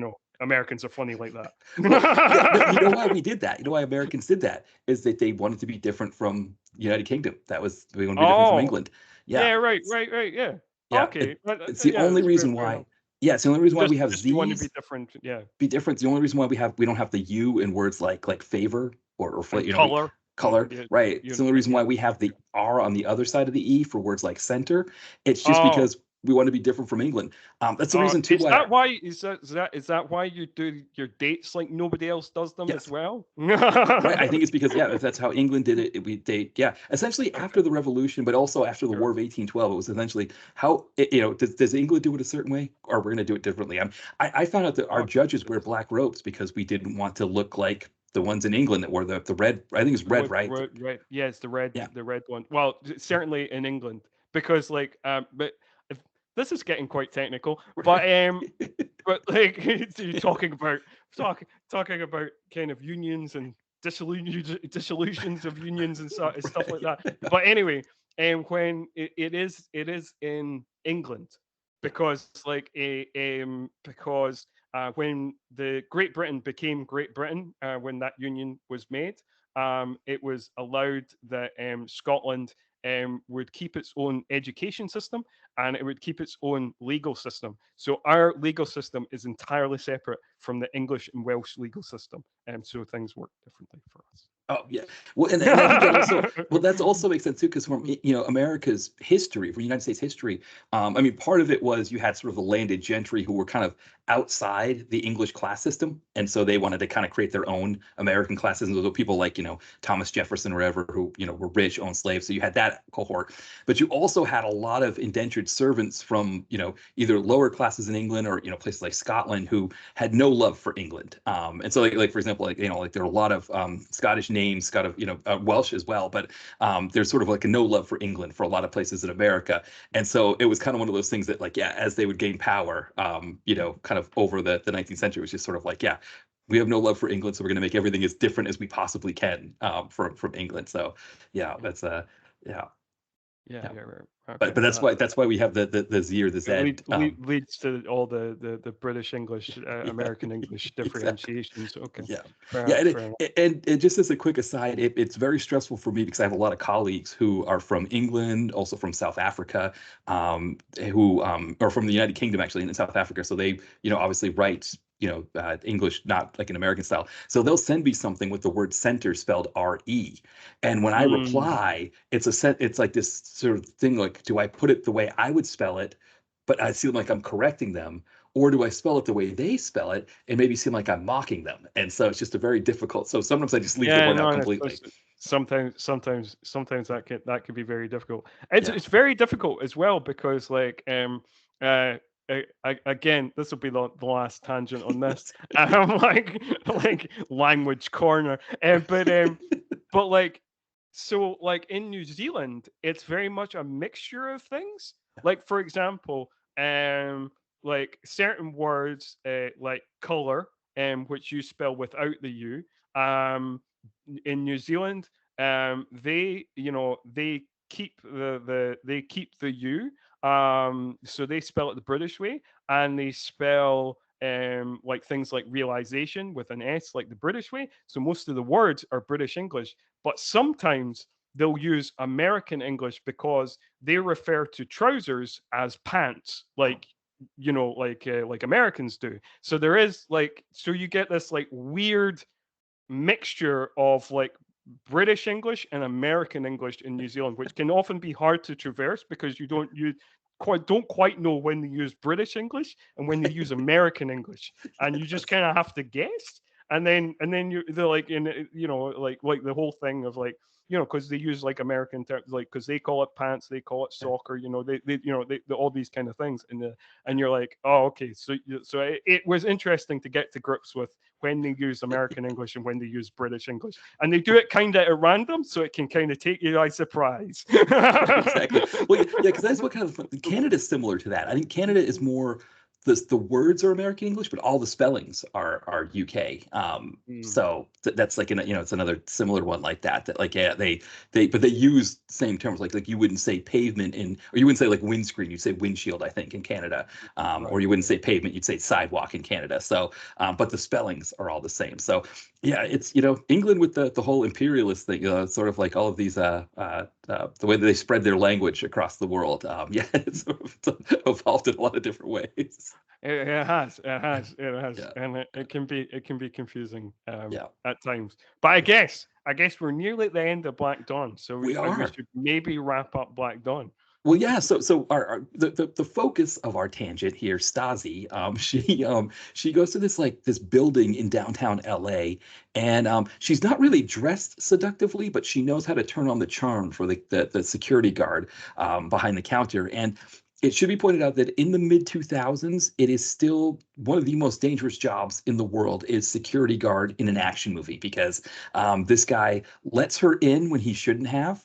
She tells him some story about my dad's upstairs. He's working late. I forgot my card. Can okay, sure, I'll let you in. And then boom, right between the eyes, he's done. And then she lets in what's the guy's, is it Alexei, the big bad? I guess he's like kind of the main, or Sergey. No, Um, the leader of the terrorists is Nikolai. His name Nikolai, is that's Nikolai. right. That's right. Yeah. So they Yeah. come in with their briefcase, and the plan is to take it up to the top floor and detonate it there because it would be like the highest place to detonate it. But the security guard didn't get a chance to turn the elevator back on before he's killed, so they can't use the elevator. So they're starting to detonate this thing in the lobby near the. Although it's interesting, they're doing it near the elevator doors. So I would have thought they would have seen Seagal and Tamara show up because Tamara, so Seagal has figured out where they're going to set this thing off because he's just like, it's going to be the highest point or whatever. That's, so he knows where they're going. So he gets there. And it's strange that when they look in through at the lobby, they don't see them at the elevator. Yeah, you would think you think they would because of the vantage, but because of like the geography of the scene that we've seen beforehand of like when Stasi and Nikolai were outside of the building, it looked like there was a pretty clear view to the reception, the security guard reception desk, and also the elevators just at the side of him. So like you'd think it'd be like a pretty clear line of sight that they would have, but like I don't know, like I don't know why that. Again, I think it's just one of those kind of plot convenience theater things, Right, exactly. So they have to find their way in. They do find their way in, and they kind of stop Nikolai and Stasi just as they're about to arm the bomb, and they think they've fixed it. They've stopped everybody. Everybody's good, but then Greer shows up and to kind of bollocks the whole thing. And there's a bit of a shootout there. Greer is killed. The Nikolai gets killed or gets shot as well. But before Nikolai dies, he arms the bomb. And so we think we're going to get one of those classic, Seagal, just give me a minute here, give me a couple of wire cutters, and I'll figure this thing out. And just before the clock hits 0, we'll cut the wire. But the thing is, we notice we've got 5 minutes. That seems like too much time for one of those sequences, right? So something else has to happen here. And Seagal says, no, there's no way I can take care of it here. Let's go back up to the roof, and we'll take a helicopter that's up there because that was the plan anyway. They're going to fly a helicopter to escape. And so that's what they do. They get in the helicopter. Some more great green screen here, or like there's a blue screen here. So they get kind of out over the ocean, and Seagal says, how deep do you think that water is down there? And she's like, I don't know, 1,000 feet, which I don't even know where you're understanding how you would even know the depth of I have no idea where they're pulling that from at all. Right. And I have no idea why I have no idea why Seagal just immediately believes that as a correct, like an entirely, believes it as a statement of fact. Right. Like as if she has like some sort of superpower that means that she knows ocean depth at any time. Just put her above any body of water, and she knows exactly what the depth of that water is. Right. I mean, even if I grew up near oceans, or you're living in New Zealand right now, so obviously it's like if you took me out or took you out over in a helicopter over a body of water, even if you lived there for years, exactly. You might know the beach and say okay, that area is a little bit more shallow. But as you go out further, it's like unless you can see a buoy or something or a pier, we wouldn't know. I mean, I grew up in the east coast of Scotland, about a 20-minute drive from the beach. There's a town called Dunbar that was close to where I lived. That was on the coast, the east coast, which obviously goes off to the North Sea. But just because I lived close, I have no idea what the depth of the North Sea is. Exactly. I'm about the same distance from the beach in Maine, where I grew up, and it's I mean, I would go out on the boat with my dad, and sometimes when you would go under a bridge, there would be a thing that would tell you how deep it is, because it would kind of be or there was a bridge that we used to jump off of as kids, and when you swam, you could see on the bridge, it would tell you how deep it was. And it wasn't anywhere near 1,000 feet. It was more like 20 or something like that. I mean, that was the other thing too. It's 1,000 feet. It feels like you got to be really far out there to get to 1,000 feet. Yeah, it feels like you should be quite more than a 5-minute helicopter ride away. I don't know. It feels like 1,000 feet. You should be really quite far into the Pacific Ocean. I don't know. It seems 1,000 feet does seem quite. But anyway, it's bizarre on many, many levels. And apparently she's entirely correct. Because it's just enough for the the bomb to go off in like it's very funny as well because like it's poor digital effects but very funny digital effects where like the case goes in and like it seems like they're kind of doing digital effects for the sea as well, and then the Yes. case goes in and then this like shoal of fish kind of like know it's a nuclear bomb and they're like, we're gonna get the fuck out of here, you know, like Right. Well, um, because for me, I would have thought like I would have been like, okay, dump it in the ocean because that's actually a good thing, right? It doesn't kill any people. But when I saw the fish, I was like, wait, you're gonna kill innocent fish with this thing? But you're right. I guess they escaped. yeah, no, the fish, very fast swimmers, can apparently outrun a nuclear explosion. It was just the way that the case like falls into the water, and these fish are just swimming around, and then just suddenly go whoosh. Right. Right. It's very funny. Yeah, yeah, Yeah, yeah. I mean, in the computer effects, like you said, I mean, these are probably 10 years earlier than the film itself. I mean, these are probably like mid Quite, 90s. quite Yeah, rudimentary. They're quite, yeah, yeah, yeah. yeah, yeah, yeah, yeah. And I mean, you just see this computer case, this case that's made, just kind of floating, and I mean, the water and all of it. I mean, it just, yeah. For 2005, even with the low budget that this movie had, I mean, they were really. I mean, you wonder if it wasn't even like a situation where it was like, forget like paying somebody to do it. If it was kind of like, I know somebody who has a program on their computer who can do this, and that was essentially what it was. Yeah, yeah, yeah, yeah. No, no, yes, I like it does feel pretty very rudimentary. Um, like, yeah, I don't know, like what the console of the time would be. Yeah. Like the PS2, I guess, like maybe that would be Yes. around that time. And like, I think the PS2 had like, maybe better graphic. Right. Like, Right. Yeah, can you think of like the like FIFA from that time? They did look a little bit better. Was that the time? I know I'm going on another tangent here, but was that when Juventus was relegated? Because I think that was like around that time. I know my friend would play online against um, people.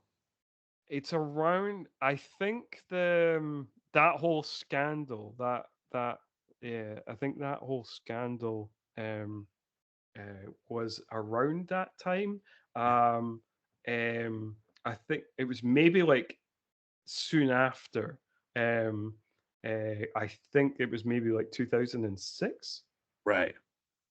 Um, Yeah, I think you're I right. think I By the think way, I pulled it up here. 2006, exactly. Yeah, I just yeah, pulled it up. It's a yeah, yeah, yeah, yeah, Calciopoli is what it was called. yeah. Yeah, Calciopoli. Calciopoli. Yeah, That's right. Yeah, yeah, Calciopoli. because Yeah, because that's what they call football in Italy, right. calcio. Yeah, Yeah, no, so Calciopoli. yeah, Yes, so that yeah, it's 2006 that yeah, happened. So it was the year after that Juventus were like stripped of those Serie A titles and relegated. yeah. Um, Yeah, it's funny. I had a friend who was from Naples, who lived here. He passed away a little while ago, but he's older. But I remember whenever we would watch Serie A, I would watch it with him. Um, every time they would show highlights of Juventus, because that was when Napoli was trying to compete with them in the sort of the late 2010s. He would just talk about the fact that it just seemed like Serie A completely, the whole infrastructure had it in to kind of prop up Juventus so that they could, compete internationally. And it was kind of a known thing that all the other people complained about. So, but I imagine this didn't help with that, with that, that perception there. But yeah, I was just thinking of that because of, FIFA at that time. My buddy, when he would play it, whenever he'd play people online, whenever he saw them go to Serie B, he yeah. knew what they were doing. They were going to pick Juventus. Yeah, yeah, yeah, yeah, yeah, yeah. All right, and before we get back to the film one last time and Yeah. really really finish it up, yes, we'll finish off the tangent. Like, is it just to briefly ask you because Yeah. I know people love the football chat section of the of our episodes. So just to briefly ask you, is Syria big in America right now? Because like obviously you got like Timothy Weah, Yeah. Weston McKennie, and Christian Pulisic all at Italian clubs. They seem like big American player. You with some of your biggest players. So is that increase? No, no, That's huge. No? it is really more like so for me, I got into Serie A just because when I would watch the EPL on the Fox Soccer channel, which was it's a Canadian channel that we had here in America, they would play Premier League games in the morning on Saturdays and Sundays, and then Serie A in the afternoon. So that's how I got into Serie A. And then I started watching it with this friend. We would watch the Italian on RAI. But that's kind of, I think that's the bulk of, I mean, they do play the games here in America. Paramount Plus has the game. So the company that owns the rights to Star Trek, Transformers, things like that, they play Serie A games. So that's how I follow them. But I think it's really more people like that, either myself who has a connection to somebody who's from Italy, or it's like people who are Italian descent, like Italian Americans, or Right. Right. that's really the bulk of it. The core audience, yeah, fair. Yeah, it's interesting because it's never really worked that way with having American players. Because even with England, with the Premier League, when Fulham had all those American players, like Clint Dempsey and God, Brian, I can't think of his last name, but anyway, but when Fulham kind of was using a lot of American players. Yeah. Did For a lot of Brad Friedel paid for Fulham, didn't he? Oh, he might have, because I know he also eventually went on to to Tottenham, right? And but I think you're right. I think he might have briefly played with, and I can't remember if Tim Howard was just, I think, Man United and Everton.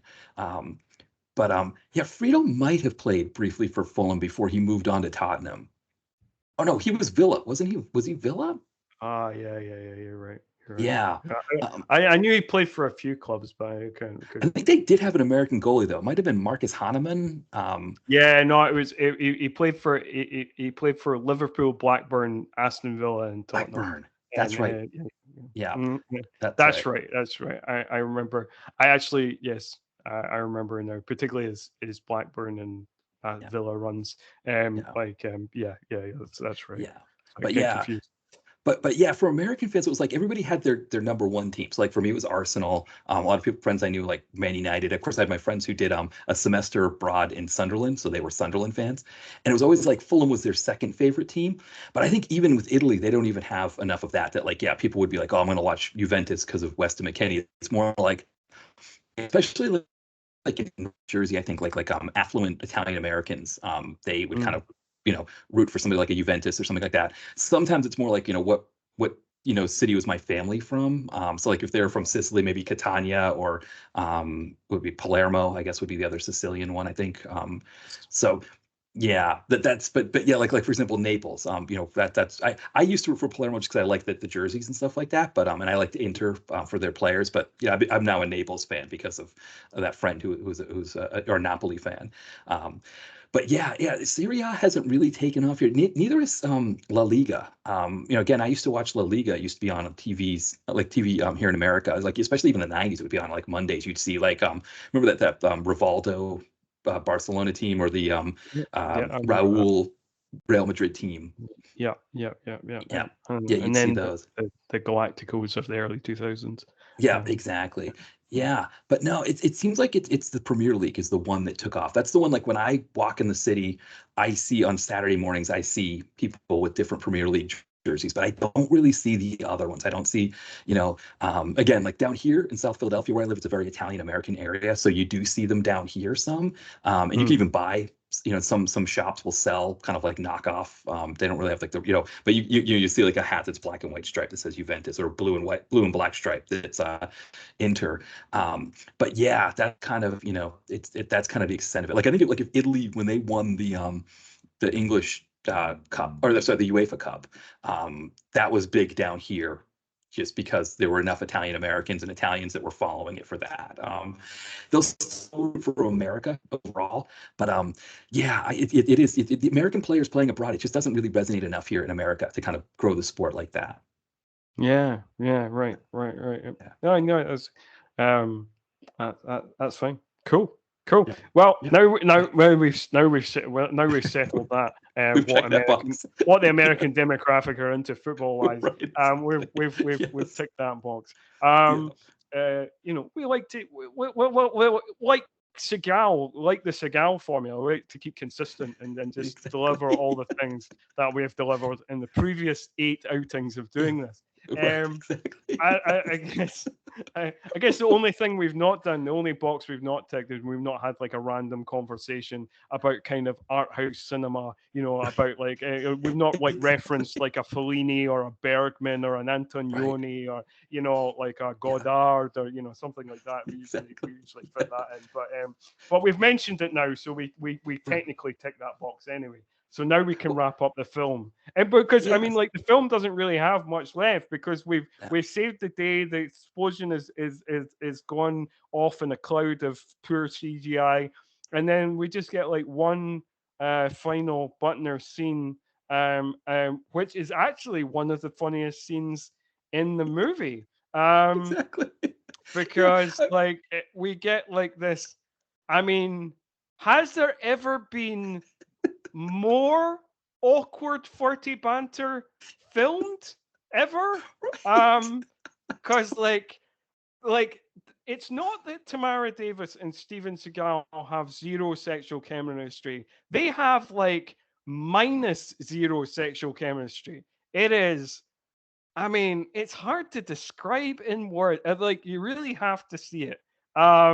Like it is a sexual chemistry vacuum, but they're doing this kind of flirty banter of like kind of like, oh, friends, is that what we're calling it? When you slept with somebody. And like it is awful and cringy and has zero sexuality, but also kind of hilarious. I mean, what were you thinking, Matt, when you Yeah. saw this abomination of a scene? Right. I mean, to talk prestige cinema, this is probably more of like the tension of Bergman, or the awkwardness of Bergman than it is like kind of the sexuality of like Almodovar or Fellini, right? It's like it's extremely awkward.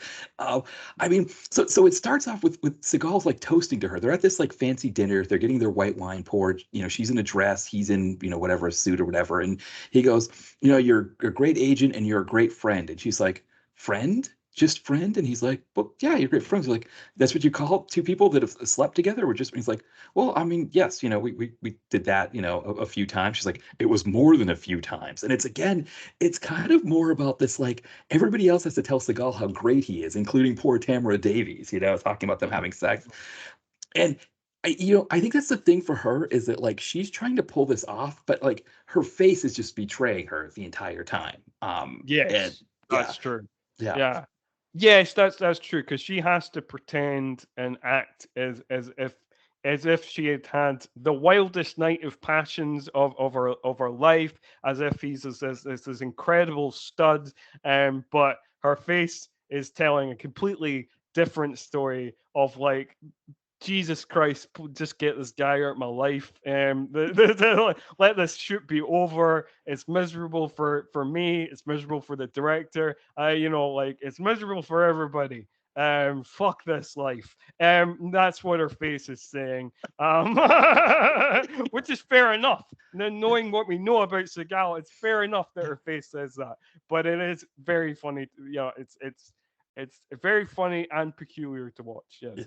Yeah, and it is like you said, it's just one of those things that like I think, for us watching it, and I guess the other thing too is in '05 we would have just been starting to get reality TV, where it's like, Mm. with reality TV, it seemed like they just would manufacture these kinds of awkward moments and these awkward, arguments and things like that, and kind of leave like a commercial going to it. So it's almost like we're more used to it now, but Mm. it was, and again, it was like Seagal with like the smirk while he's talking to her about these things, and this idea that like maybe they were going to go have sex again or something that like was not happening at all, Yeah. right? Like it was like, Yeah. I don't. Yeah. It's completely baffling. And then the end is we have like one final phone call. Where Agent Stewart gets a phone call. Apparently she's invited to see the president. that's right. And then and like we get like one more Seagal ego boost. Because like she says that like she tells the person how great Jonathan Cold is, how what he did was the most courageous act she had ever seen. um and then as she's about to hang up the call, we see Jonathan Cold walking into the sunset in the background, and that's how we end the movie. That's it. Yeah, Yeah. it's funny. Like, we you've got, Bob Newhart, he made a whole comedy routine about talking on the phone, right? And being able to say what the other Yeah, person's, yeah, yeah. and again, Tamara Davies, I think, again, she's at this point where, and we don't know when these films are shot, like, because that whole person that's supposed to be Jonathan Cole in the background doesn't look like him. Again, it's the Yeah, double. yeah, it's a double. Yeah, yeah, yeah. Yeah, but I mean, when she's having this conversation, she's like, "Oh yeah, yeah, the president? Oh yeah, I would be honored." It just like kind of comes out of nowhere, like this Yeah, conversation. yeah. It's just like, yeah, There's nothing. Yeah, it feels very unnatural, the conversation, because obviously there's not somebody else on the phone, but like obviously you have to try and act it out as if it's a natural conversation, and some people can do that, and unfortunately Tamara Davis it's not she's not struggles to do it. So right. so it feels very awkward, and again kind of hilarious, but like Yeah, uh, but yeah, it's a weird ass way to finish the film. Like I have no idea who put that in the script. I don't know if Seagal put it in the script. I don't know yeah, if he had walked off by that stage. I have no idea who decided to end the film this way. Where it could have easily been ended just with like a final kind of nod to each other in the helicopter or whatever. right. After the kind of like explosion of just that scene in the direct aftermath of kind of like the kind of phew, I'm glad we survived that kind of Right. moment. Yeah. Roll credits. And roll credits. I mean, like this. I mean, again, it's one of those things where it's like it makes no sense that it's there. It's a terrible scene. It shouldn't be there. It shouldn't exist. But then the fact that there is so little entertainment in the movie, it's great that it's there because Yeah. it gives us something to talk about. It gives us another one of those what the fuck is going on moments to add to our collection of what the fuck Seagal moments. Exactly. Well, and the other thing too is remember at the end of Out for a Kill, there was a similar thing where the woman was Yes. she was doing it as narration. It's like voiceover. She's like, "He's the greatest man I've ever met and will ever meet," or something like that. Um, Oh, that's right. That's yeah, right. When he's when which isn't even it's kind of even funnier because that's the one where she tries to hit on him at his wife's funeral. that's right. Yes, right. Right. So And I mean, he's like, nah, nah, right. nah. So I wonder if he demands these rewrites where it's like this whole thing of I got the girl, even if I don't necessarily get the girl, but at least it's alluded to. And I'm talked about as the greatest guy that ever lived as I ride off into the sunset, even if it's by double walking off into the sunset. Yeah, no, I think so because it happens in a bunch of his films, uh, and it's like this kind of dual ego boost. Like, Right. like he wants to be seen as like the greatest lover ever, and Right. like these women throw them as prostrate themselves in front of him, and they're like just like, oh my goodness, to be your lover would be the greatest privilege kind of thing, and Right. then. But then he gets that ego boost of like like being portrayed as the greatest lover, but then he gets the other ego boost on top of like he gets to act all noble and just being like, yes, I know you want to throw yourself at me, but I'm just not ready for it now. Or Right. like, oh, my wife has just died, or I need to go off on another secret mission, like, and like, and like I would be bad for you, like Yeah. whatever. So he gets to look like be A, like the greatest stud ever, and B, like he's like the most noble, Right. honest guy ever. Like he's just such a fucking dick. He Like is. He is. He is. And it's like for us watching the film, it's like you get this sort of entertainment out of like the movie having to twist itself into these pretzels to give us yeah, these awkward, ridiculous moments that he's insisting on. I know, interesting. Now that Saturday Night Live is hitting its 50th anniversary, I think like the worst episode of the show that like the cast members will say is their worst episode was when he was on because he just wrote all of these horribly awkward jokes that they were kind of like sexual harassy in some cases. They were just really, really bad, and he yeah, insisted on all of this stuff. So you get a sense of like, from that kind of thing, like where his mindset is. And then you start to see these things, exist in these movies. yeah. No, absolutely. I mean, and I've heard like several people who were there talk about that particular episode of of Saturday Night Live, and they all say he was the worst host. I've seen like interviews with like Bob Odenkirk, Dana Carvey, David Spade. Like all these people agree that he was by far the worst to deal with. Like, just keep coming up with these terrible ideas, and like you say, yeah, lots of kind of very kind of rapey jokes. Just real creepy stuff.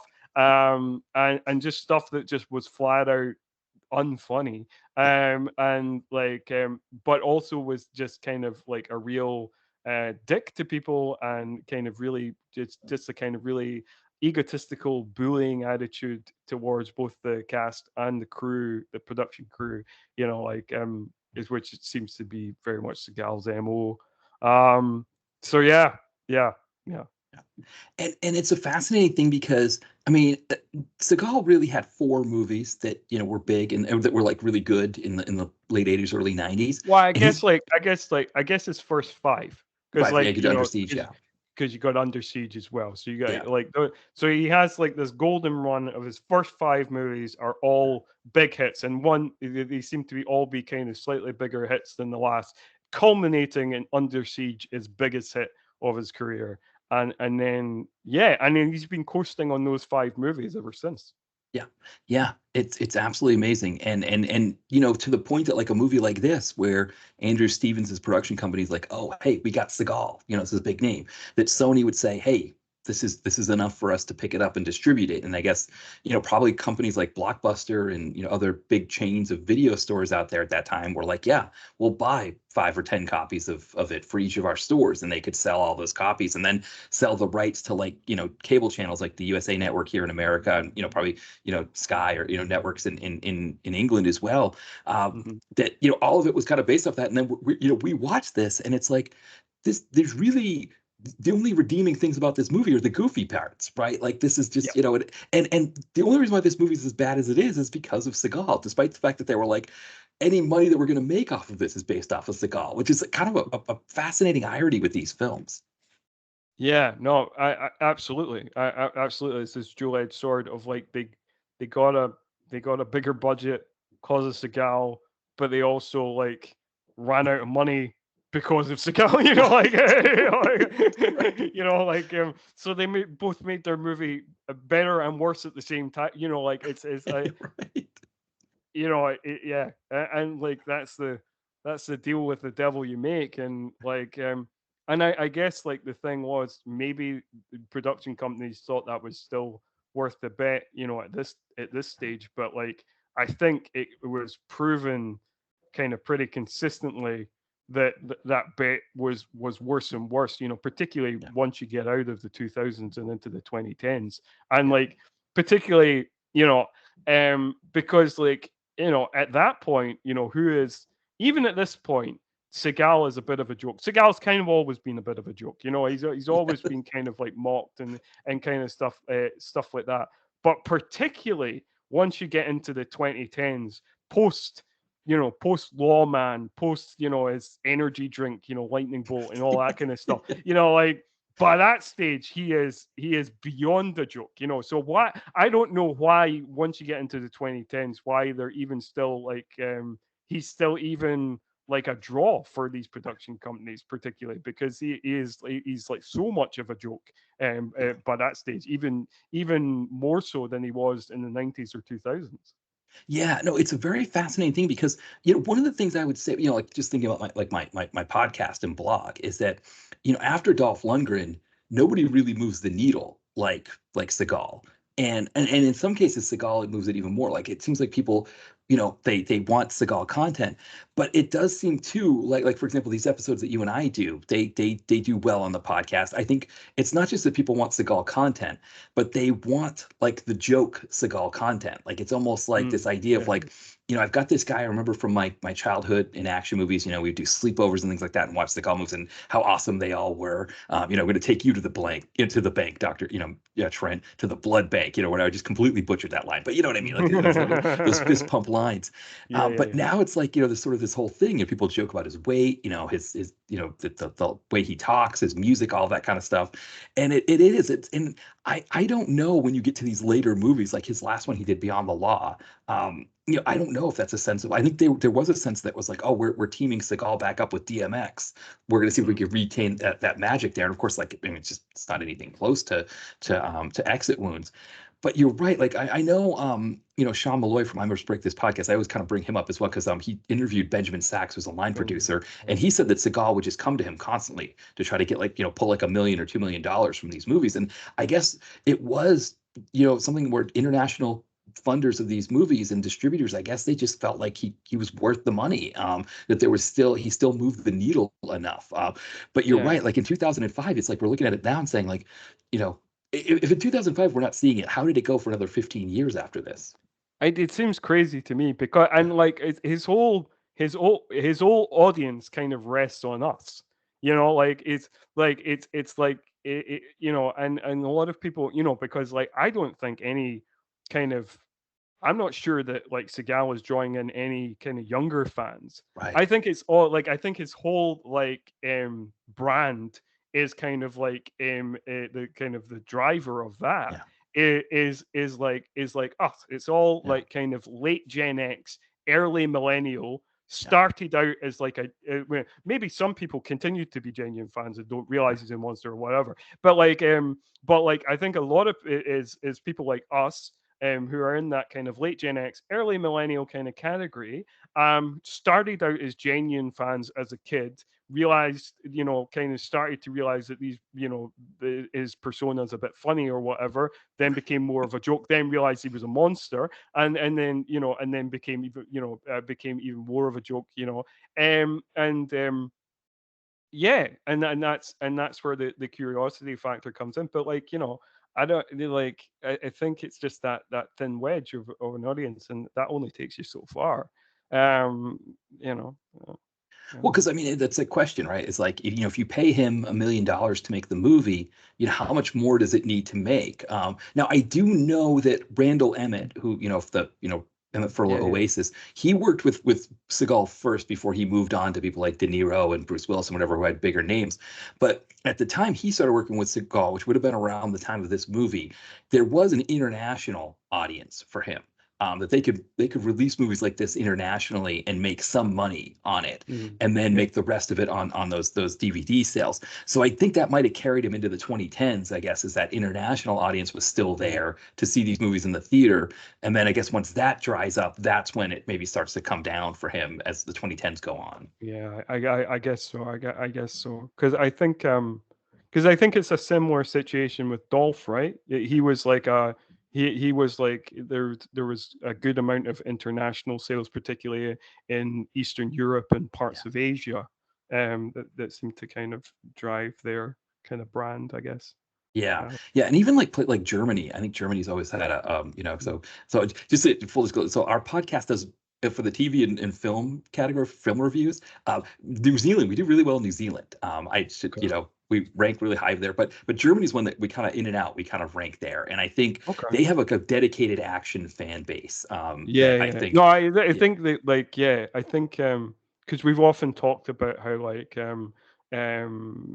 compared to horror nerddom and yeah, sci-fi nerddom, the action nerddom is more niche. But yeah, I think that they have quite a dedicated kind of action audience in yeah, Germany. I think that's action film, like in terms of like that kind of not just the mainstream audience, but I'm talking yeah, about that kind of like more nerdy kind of comic book convention type yeah. audience, like but for action movies instead of like sci-fi or horror or whatever. Yeah, Um, because I think so, a yeah. lot of the movies that are only available to stream, that have only been available to stream here in the US, like, and probably in England as well, like in the 2000s, or sorry, in the 2020s, they get physical releases in Germany. That's true. Like that. Yeah, That's true. It's amazing how many times you'll see that an action movie that doesn't have like a physical release, in English speaking countries or whatever, but has like a German Blu-ray. yeah, It is quite amazing to see that. So yeah, there yeah, must be quite a dedicated kind of action audience in Germany. yeah. Um, But yeah, I think with Seagal, I think, I mean, obviously, Beyond the Law was his last movie he made before the pandemic. He hasn't made anything since the pandemic. But I do think that maybe point for him, that it's just like, the money's not there. I mean, part of it was, I think he was making a lot of Russian oligarch money. So, so maybe, with them having their banks frozen with the Ukraine war may also be a sticking point for him not making movies anymore, because everybody else is still, Dolph still is, Van Damme is, but also too, as far as I know, Dolph and Van Damme are better to work with. I haven't heard the stories about them like you hear with Seagal.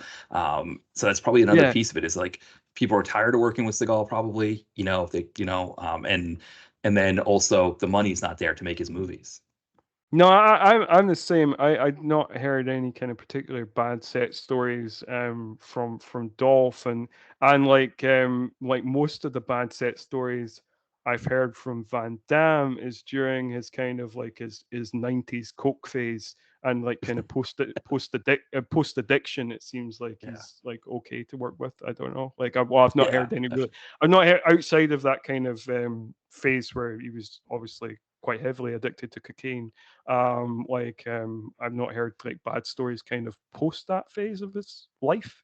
Yeah. Um, No, same here. I mean, I guess that's one of the other thing about Seagal, right? He has no excuse for how he is, right? no, that's true. At least Van Damme is like, oh, over those years, like I was a Right. degenerate cokehead, and like Right. I made a lot of bad decisions, and so you Right. can feel more forgiving of Van Damme. Of like, yes, he was a massive egotistical asshole to all of these people, but Yeah. some of that was being driven by severe drug addiction, Yeah. which thankfully he managed to overcome.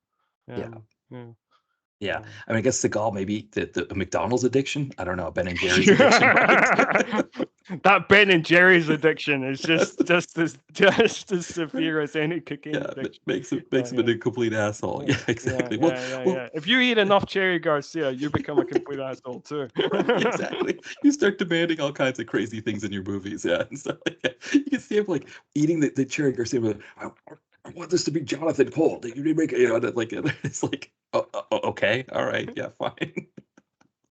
I guess so. Yeah. Well, maybe that's a good place to leave it. But before we do start to wrap up, anything else about Black Dawn that we may have missed, Scott? Anything we may have missed? Oh yes, there is one thing that we did miss. Yeah. Um, there is a hilarious line where it's the Seagal and Tamara Davis character are driving in a car, and Tamara Davis' character points out that the plot makes no sense. She goes like, "Hey, this is like surely I would have heard of like this super secret CIA section, and also like why would what does it make sense to like break out an arms dealer and be giving a nuclear bomb to baby fanatics?" And I'm like, you make a good point, Tamara Davis. How does that make sense? Will the film tell us? No. Seagal will just wave his hands and we'll move on. All right, fine. Right, I forgot about that. Right, because what Seagal says is that there's like these four columns in the CIA, which doesn't make any. And he's like, the only people that know what I'm doing are the two people above me and the two people below me, which I guess those are the people that work with him, are the ones Yeah, below yeah. him. Good But it's below. like, Yeah. so that's why even Greer doesn't know what he's up to. So again, classic Seagal that he's super secret. But you're right, like Tamara Davis, like it's almost like a joke, almost like an inside joke. I wonder if the script Yeah. writers, yeah. No, it does feel almost like a joke where the screenwriters are like, yeah, this plot doesn't make any sense. Do you think we should maybe point that out to the audience? Sure, yeah, let's Sure, do that. let's do that. Exactly. Yes. Yeah. These Seagal movies, the gems that you find in these movies it's amazing. I think it's why people enjoy them sort of after the fact. That it's like, Yeah, again, like, we know how bad Seagal is, but in a way, it kind of enhances the viewing process, because you're just like, okay, what are the beyond the goofiness in the movie? It's like, yeah. what are the things that are the fault of Seagal being Seagal? Exactly. Yeah, And to be fair, I mean these podcasts do re-energize me because talking about these gems, talking about these moments make those movie watching experiences so much more fun. Like yeah. I think like watching Attack Force, I aged about 3 years. But like like my beard was visibly getting more gray as I watched the 90 hard minutes of Attack Force. But doing these makes it all Yes. worthwhile, Yeah. despite the gray hairs in my beard. Right. Right. Well, because like you said, when this movie starts with these credits kind of sweeping through, and this ambient techno music playing, and the repeating of the, "Oh, we die like slaves," leave no one alive, and you keep hearing, you're just like, you get that feeling in the pit of your stomach, like, oh boy, what did I get myself into? You're right that there's almost more that sense of like, oh, I can't wait to bring these things up when I'm talking with Scott about the movie. It does help for Yeah. sure. Yeah, it does help. There's no world where I'm watching these movies myself just for my own amusement. Exactly. Because even though I like watching, your Samurai Cops and your Troll 2s and stuff Yeah. like that, that's a totally different viewing experience that it's Yeah. entertaining throughout. And like, you could watch that yourself and be amused. Whereas these are the ones where you're just like, this is a hard slog, but we Yeah. just glom on to these nuggets, these golden moments, and then we get to talk about that, and we get to analyze Exactly. that, and we get to make fun of that, and Yeah. that's what makes it worthwhile. Yeah, I agree. I agree completely. Yeah, it's what it and it is. It's yeah, these movies they as bad as they are, they never seem to not have a good amount of material. I mean, yes, we do our tangents as well on international soccer and prestige cinema, but for the most part, we're talking about the movies, and there's just always stuff to discuss on them. Yeah, yeah, yeah, yeah, yeah, yeah, Yeah, yeah, yeah. exactly. Well, Scott, as we're wrapping up, anything that you wanted to plug? Oh yes. So if people want to listen to more of my action ramblings, they can at my All 90s Action All the Time podcast. You can find us on Spotify, Apple Podcast, um, a bunch of your regular podcatchers. We're in a bunch of places. That's a monthly podcast. We look at obviously action films from the 90s. Each year we look at the corresponding year in the 90s. So currently we're going through the action films of 1995. We've already released a couple of episodes on that so far. We released Rumble in the Bronx, and the episode for February was No no contest. no contest. Yeah. The Die Hard and a beauty contest. Yeah. So yes, and so we will be continuing to do that each month, each month this year. And I actually can't remember what the episode for March is. Oh, I think it's Bad Boys. It's Bad Boys. Oh, is That's it what we're all doing for right? March. Yeah, what you gonna do? Well, what you're gonna do is you should come and listen to our podcast on Bad Boys. Exactly. Yes. No, everybody should be subscribed to that. I mean, the no contest one, I would admit I was a little surprised to see that one come up and I was like, oh, it was like a nice surprise, to see no contest because that's Yeah, one um I discussed that one on Todd Liebenau's Forgotten Filmcast. That was kind of his first I foray I into saw, direct to I, video. I saw that because Yeah. like I thought like we do this thing. What I started doing this thing for like a February episode. Like the theme is kind of like Forgotten February, so I Yeah. try and dig out like a more obscure film. Um, and I was so excited because I thought like, God damn it, this is so obscure. I've got to be the first person who's ever podcasted about this. And then I typed it in and saw that you and Todd had done it already. And I was Yes. like, well, I'm the second podcast who's ever Exactly. covered this. I'm probably only the second podcast that ever will cover it. But like, yeah, yeah. So like, I was disappointed I was not first, but at the same time, it was good to see it was you guys Yeah. Well, covered it previously. my feeling on that is that it doesn't, you can't talk about these movies enough because it's happened to me a couple times where movies that I like Bulletproof, it seems like they will pick a movie that Yeah. completely independent of them. I'll have picked the same movie and we're doing it within a couple of weeks of each other. And it's like kind of one of those things where I'll make an acknowledgement like, hey, they're also covering it as well. But I also kind of feel like, yeah, with these movies, you can't talk about them enough. Yeah. And, Yeah. and no Yeah. No, contest that's true. especially. Yeah, that's true. Who wouldn't want to talk about Die Hard in a beauty The contest? beauty Like, contest. yeah, amazing. Exactly. Yeah, with But string and anyway, tweed. that's my podcast. Oh, also, if people, I used to do a podcast called New Horror Express. I don't do that anymore. I did it for about 6 years. There is roughly 185 episodes. They are still all online. Can be found at our the website newhorrorexpress.com. They can also be found on Apple Podcasts and Spotify, whatever. Like I said, I don't do that anymore. But if people are interested, in kind of horror chat. I have like a lot of interesting interviews with horror directors, including probably my finest moment in podcasting, where I had an hour-long sit-down interview with Lloyd Kaufman, which Oh, I think is one of my highlights in podcasting.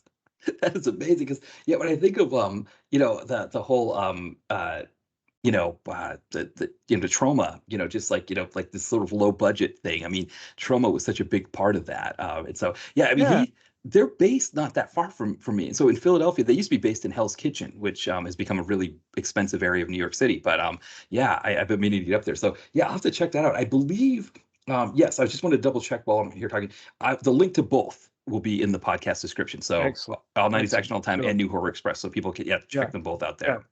I'm quite, there's sometimes you're glad you're an independent podcast. Definitely my interview with Lloyd Kaufman is one of those times where I'm glad I'm an independent I was an independent podcast that had a small audience, because if I had a bigger audience, Lloyd definitely would have got me sued by Disney. So I'll just throw that out there, that he doesn't hold back on his opinions on the entertainment industry, Right. and I feel I would be definitely filed with a suit if I had a bigger audience. But it was great talking to him. It's a really fun interview. I had a really fun conversation with him, and like, yeah, I was surprised how long he. I often, when it's like a bigger name, it's maybe usually like a shorter time. Like, for example, I had an interview with Udo Kier that was like 15 minutes, just had the 15 minutes. It was, so I thought like maybe it would be a shorter, just like a half an hour or whatever. But it's like, yeah, the conversation went on for just over an hour. And so, yeah, it's a really fascinating interview. And also, Disney, don't sue me. Because he said the reason why he didn't do like, I guess that Fantastic Four movie that Roger Corman did, that was pitched to Troma first, and his mindset was, I don't use other people's characters. We've got our own slew. We've got Toxic Avenger. We've got Sergeant Kabuki Man. We're not going to make Marvel's movie for them. So yeah, he's always had that kind of opinion. But you're right. Yeah, you might get some opinions on it like Disney. It's like, I always wonder myself, because I sometimes talk about Disney in certain ways, or if I start talking about things like like, I'll just kind of make offhanded comments about things like factory farming and stuff like that. If somebody from Big Ag hears my my podcast and suddenly I get a knock on my door, from the meat industry or something like that, with some of the things I discuss, like, you never know who's going to hear your podcast. Oh, I know. It is always one of those worries, but like, I think that like we're safe. I think that like we have like a decent audience, but a small-ish audience. That's like not, it's not going to it's not going to come across. But then, like, who knows? Who knows? Right. Like, when the world is taken over by like all the corporations, like, becoming what? Like, I remember there was like this running joke on BoJack Horseman where there's like this mega corporation called AOL, Time Warner, PepsiCo, Viacom, Halliburton, Skynet, Toyota, Trader Joe's, and right. and it is heading that way. Right, exactly. It's just going to be a bunch of like billionaires from South Africa, like Elon Musk and Peter Thiel or whoever, that are just going to, neo-Nazi. Yeah, they're just going to take over everything. Yeah, and yeah, you just never. Yeah, exactly. Yeah, Jesus. Yeah. Okay. I mean, maybe we should say something cheerful to end the pod. Apart, like exactly. to kind of give the audience a bit of hope that we're not like just falling into a corporate-controlled Christian fascism. Like maybe something. Well, at the very least, I think it was great having you on, Scott. And I think we're not done yet. We've got more Seagal here, so That's true. I figured out that like if we skip over the ones you've already done, like what is that one, the vampire one, After Dark or whatever it's called. Right, yeah, that's right, yeah. And we skip over that, and I think you've already said you already did Urban Justice. We skip that, No, and then the Patriot. I haven't. So it's a the Patriot, and then Okay. whatever that Well, I was, Against the already Dark or covered something. that Yeah. with Oh, the. you I did the already. Patriot, yeah. I did the Patriot on my podcast, so like with the 90s. So Yeah. we skip over that, and then I think we can skip over the ones that like he just like Clementine and the Onion movie. Right, exactly. And then we'll take out the True Justice movies, and I think that leaves us with about 25 films left. Yeah. Yeah, and so we do like 4 or 5 a year or so, or 5 or 6 a year. So yeah, so we've got a good 3 or 4 years to go with Seagal. So yeah, so definitely we've got more of these in the so yeah, for people listening, that's probably the fun moment to leave on is that yeah, that you'll be back with more Seagal, and who knows where it's going to take us next, what our next Seagal film is going to Yes. be. Yeah. Yeah. Yeah. We never know. So like um I guess yeah, I don't know. I guess like we maybe continue. You did a few in 2005. Maybe we continue with the other Yeah.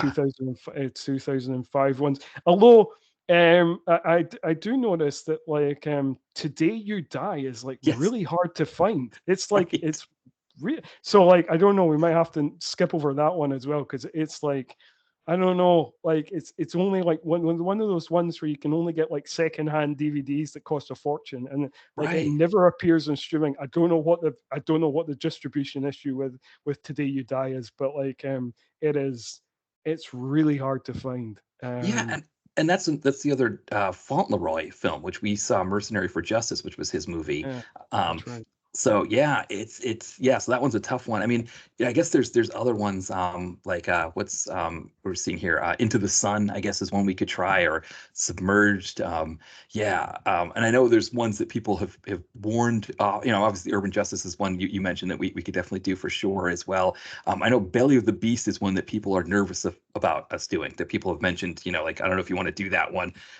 So that might be when we get out of the way too, where we're just like, Yeah, let's just we could rip get off the out we could band-aid. get out of the way. Yeah. Yes, I've heard from a lot of people that like that also Submerge is supposed to be one of his most brutal slogs. Yes. Apparently that is a very, very boring movie. Yeah. So yeah, maybe we get those out the way soon-ish, like Submerged Right. and Belly of the Beast, just to get them out of our system. Just be like, oh God, it Exactly. doesn't get much worse than this. Right. I know Submerged, Gary Daniels was in that, and I read this interview he did, and somebody asked him about Submerged. He's like, I don't talk about that one. I don't, and so yeah. So he wasn't a fan of his role in that, I guess, or something. So yeah, well, I guess yeah, yeah, I guess maybe that's a good place to leave it. Is that we're kind of we'll definitely be back with more Seagal. You'll be back on the podcast with more Seagal. We've got a lot more to do, and I think even if we do some of these bad ones, we'll be taking the brunt of it. Though it seems like most people that listen to the podcast have seen these before as well, so they have also suffered. So Yeah, you'll get something out of your suffering to listen to us go through them. yes. It'll be worth it. It'll be worth it in the end. Right, exactly, exactly. Well, Scott, thank you again for coming on. This was another fun conversation. Okay. And thank you everybody for listening. We'll be back soon. Bye, everyone.